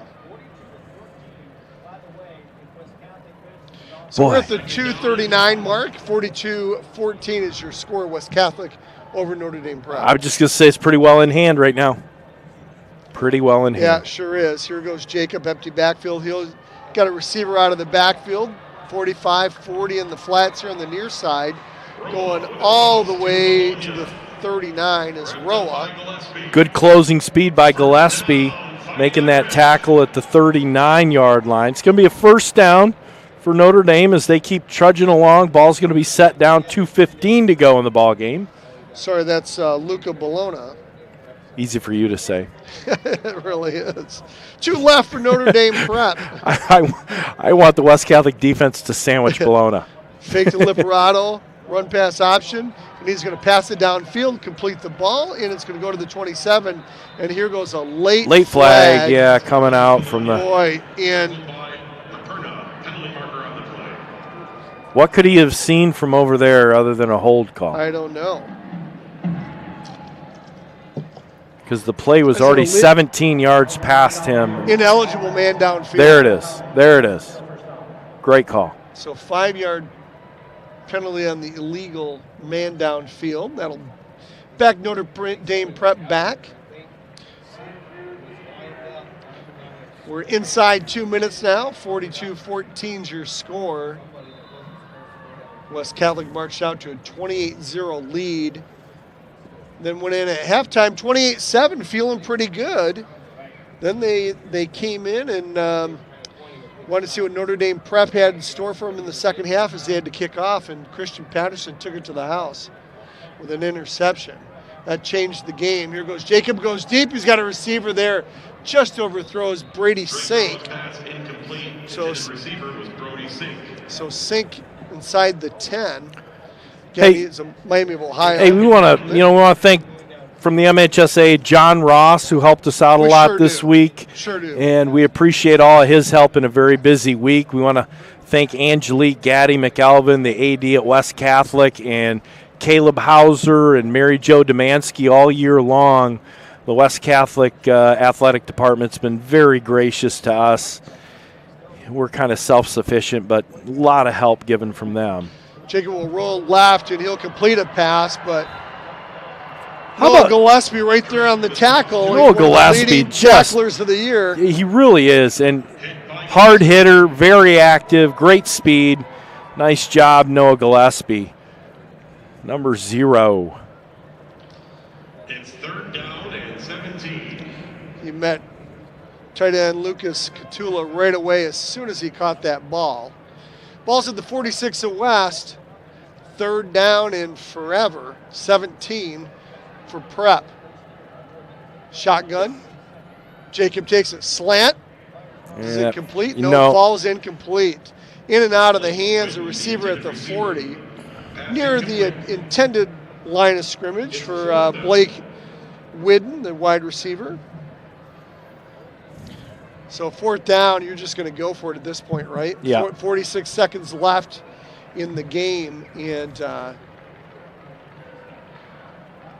Catholic faithful. I think only good. I think one timeout called by both teams this entire game out of the 6 allotted. They came in prepared. Yeah. 2 left, 2 right for Notre Dame Prep as Jacob gets it. He'll step up in the pocket. It's got a receiver there, Brody Sank. He stiff arms one guy.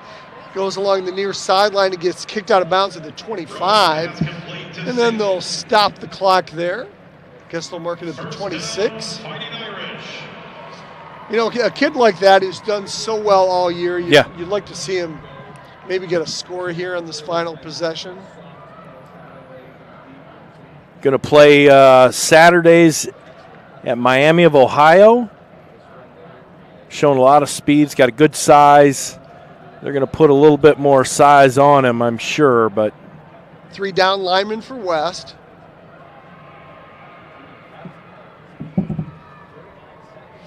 Artinian is in there now with Jacob. Jacob gets it in shotgun. He'll roll left. He's got plenty of time. He can do whatever he wants. He can run. He can throw.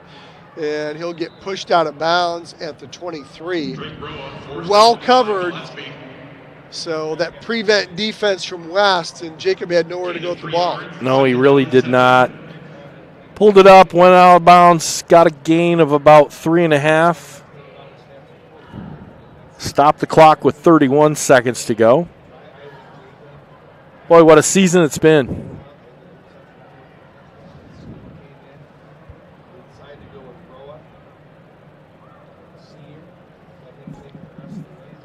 Into the game for the Irish comes Blake Whidden with play. They got Drake Roa in there at quarterback. Roa's going to take the snap. He's going to look here on the near side, complete it to Brody Sink. He tries to get out of bounds, but he'll get tackled at the 20. Nice completion by Roa. 20 seconds on the clock right now. I think both teams might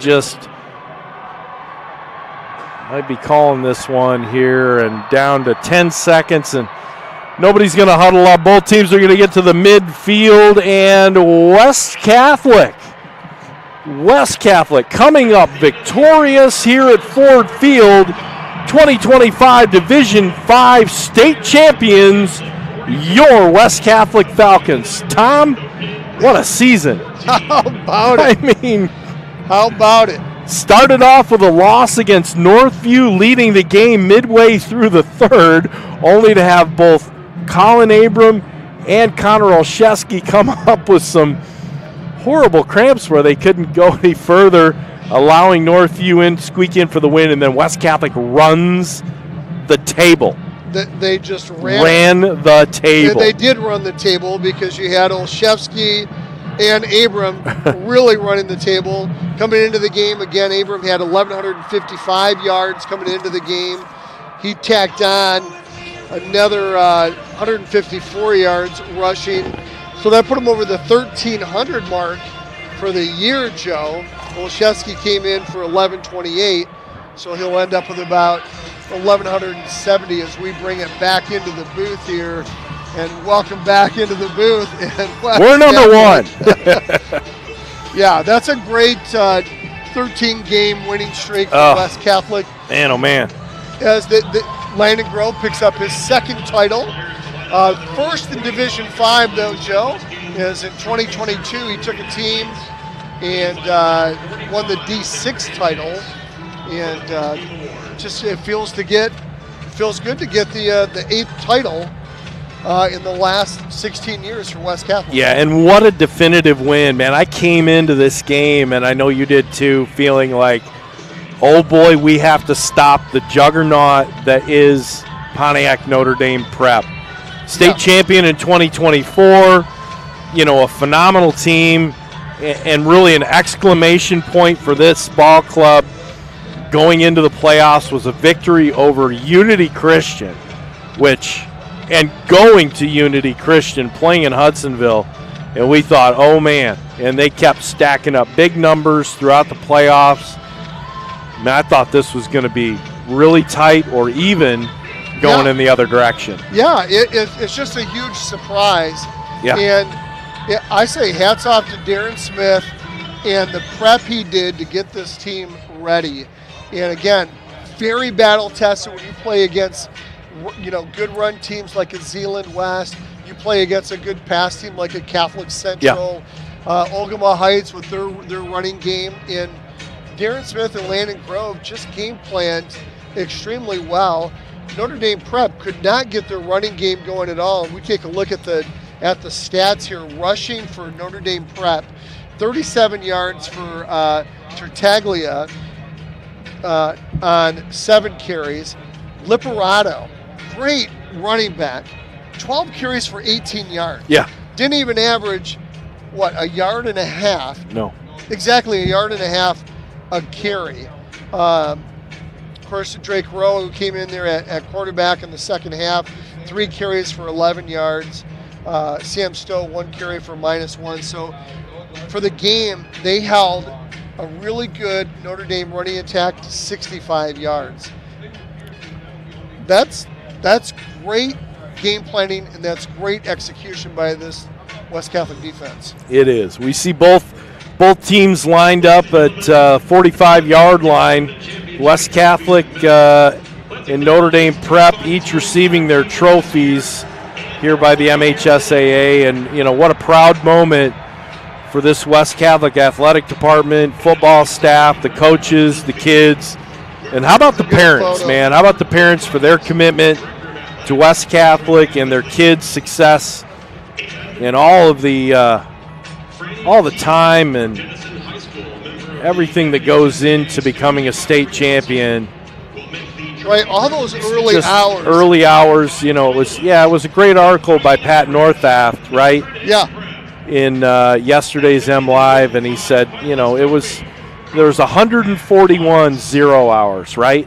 Yeah. I think right down to the number. Which is 6:30 a.m. 6:30 a.m. for your lifting. And you're lifting and doing all of that, and so there's speculation. Hey, a long drive from Grand Rapids today, would that take a lot out of this West Catholic team? And Coach Grove's like, these guys are used to getting up early. 141 times. 141 times. This is part of the plan. Oh yeah, fantastic day for Colin Abram. 17 carries, 154 yards. He averaged just a hair over 9 yards per touch. What a game for him. A long of 51. Connor Olszewski, 11 carries for 45 and a touchdown. He averaged 4.1. I'm sure they're keying on him, number 7. Right, sure. And they did a good job on him. And then through the air, Grady Augustin, 9 of 18. He had 2 picks on the day, but 199 yards, 2 touchdowns. And Thomas Puxta, the junior, 6 catches, 161 yards, 2 touchdowns. Had a long of 79 to open the game up. That brings me all the way back to Charlie O'Connor with his 83-yarder in 2014, man. Right? It was fantastic. I mean, yeah. Puxta, what a game. I mean, 6 for 161. So balanced, 190 through the air. 190 on the ground, 199 through the air. And as we see the team getting their celebratory picture taken as state champs. So they line up on the 40. Been a heck of a season. We're getting used to this. 9th trip here for you and I.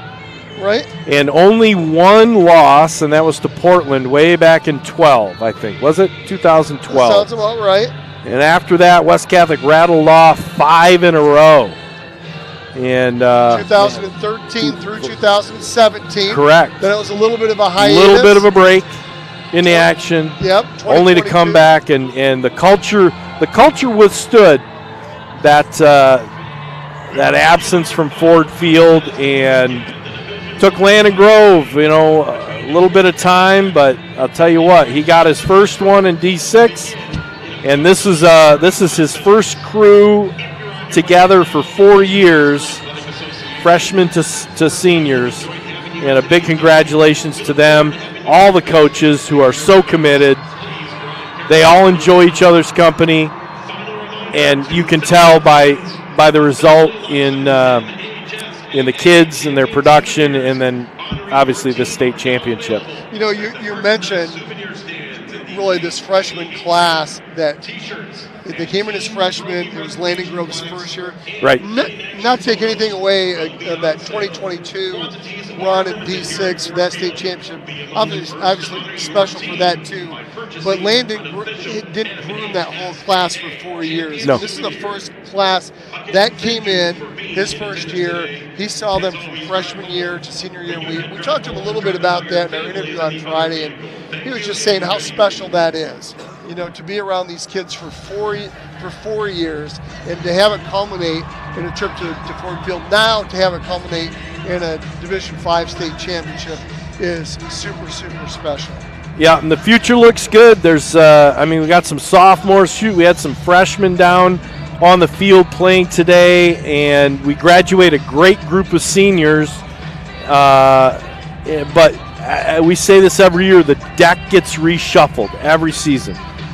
And the kids are playing the JV and the lifting and the program, and from sophomore year to junior year, and then especially from junior year to senior year, the growth and development and the program looks pretty good. I can't wait till next year. We've got a bunch of guys that are going to come back here, and they're going to want to defend their state title in 2025. Yeah, they really are. And, that's why I think it's really fun for a guy like Colin Abram and a guy like Thomas Buxton to have such an outstanding playoff run that they had. I mean, they were great all season long, but then in the state championship game, yep, it wasn't deer in headlights. They're an underclassman. They had not been to Ford Field before. This is their first trip to Ford Field, and even on this big stage, they played like they have been here before. I mean, what better playground? I mean, really, it's a game. It's a game. But what better playground to be on when we get down on the field? It's kind of fun. The same football field, as anybody, but big stage, big performance, and a state championship to bring home to Grand Rapids. So congratulations to the Falcons, and big thanks to everybody that helped us out. Big thanks to all of you for listening in and being so supportive. We're just a couple knuckleheads who got lucky and started doing this 15 years ago. We don't plan to stop anytime soon, so don't send any resumes in quite yet. We're still having too much fun. Yeah. We're not as old as we look. We really are. And a big thanks to our sponsors that are with us from year to year, and they support us so well. Fox Pools, with our pregame show, Custom Caulking with I don't know how many Falcon touchdowns this year. They had to go and they had to order a couple of cases of caulk. Truckload. Just for the last 2 games. Exactly. Semis and finals. West End Body for sponsoring our halftime show. Frank's Market. Tell you what, if you haven't been over Frank's Market, get over there. Say hi to my son Riley. Get yourself some meat. Get some kielbasa. Pageant Business Services. Thank you, Mark Davey and your staff. The Dubas, Chris and Don. No classier guys are out there for your legal needs. They've helped us out, I know, done a great job. Shaner Avenue Nursery, very special thanks to Kristen. She's been through a lot this year, and wonderful for her to be with us. Moore & Sons Roofing, tell you what, hey, you want your roof done? Talk about good guys. Ed Moore will take care of you. Ed Moore, what a great. My wife, Melissa Homewood and her real estate ventures. She does a great job. Call her up if you're going to buy or sell a house. Culver's at Comstock Park, Cedar Springs, Cascade, and Lowell. Have a Butterburger. Welcome to Delicious. Welcome to Delicious. Lamro Farm Market and Cow Licks, our newest sponsor on the year. Go out and tell them that you heard it right here from Tom and Joe on West Catholic Football. And, of course, keep supporting your Falcon Touchdown Club.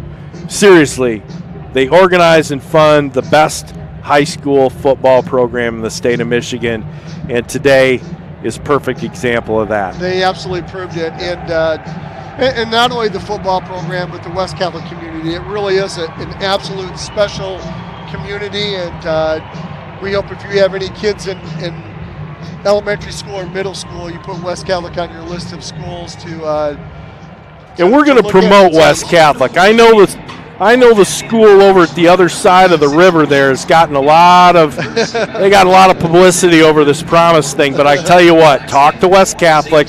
They've got all of that ability. They got all of that ability to help you become a West Catholic Falcon. So get your kids over, enrolled in West Catholic. Our kids went there. Yeah. They turn out to be great people and great leaders in the community. Can't say enough about it. Absolutely. Football is just a minor part of this. I wouldn't trade it for the world, and just having your kids grow up and be really successful with that foundation that West Catholic gives you, it's the best thing you could ever get as a parent. So, well, thanks again for being with us on this broadcast.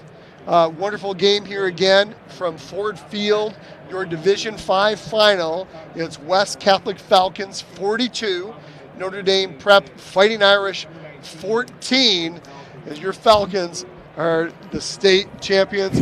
Joe, it's been a pleasure as always. Yes. This never gets old. No, we enjoy this most of the time, don't we? We do. Couple of knuckleheads, man. Well, it's fun when you go on a 13-game winning streak, that's for sure. So It's been a lot of fun bringing the action to you, and be with us next year. We'll be back calling this again. I'm looking forward to the next 2 years as West Catholic will take on my alma mater, St. Francis, for the first time that I can remember. And that's Game 9. Game 9 next year. Game 9 next year. So that'll be a lot of fun. So, again, everyone, have a great rest of their weekend, a great rest of your Thanksgiving weekend here.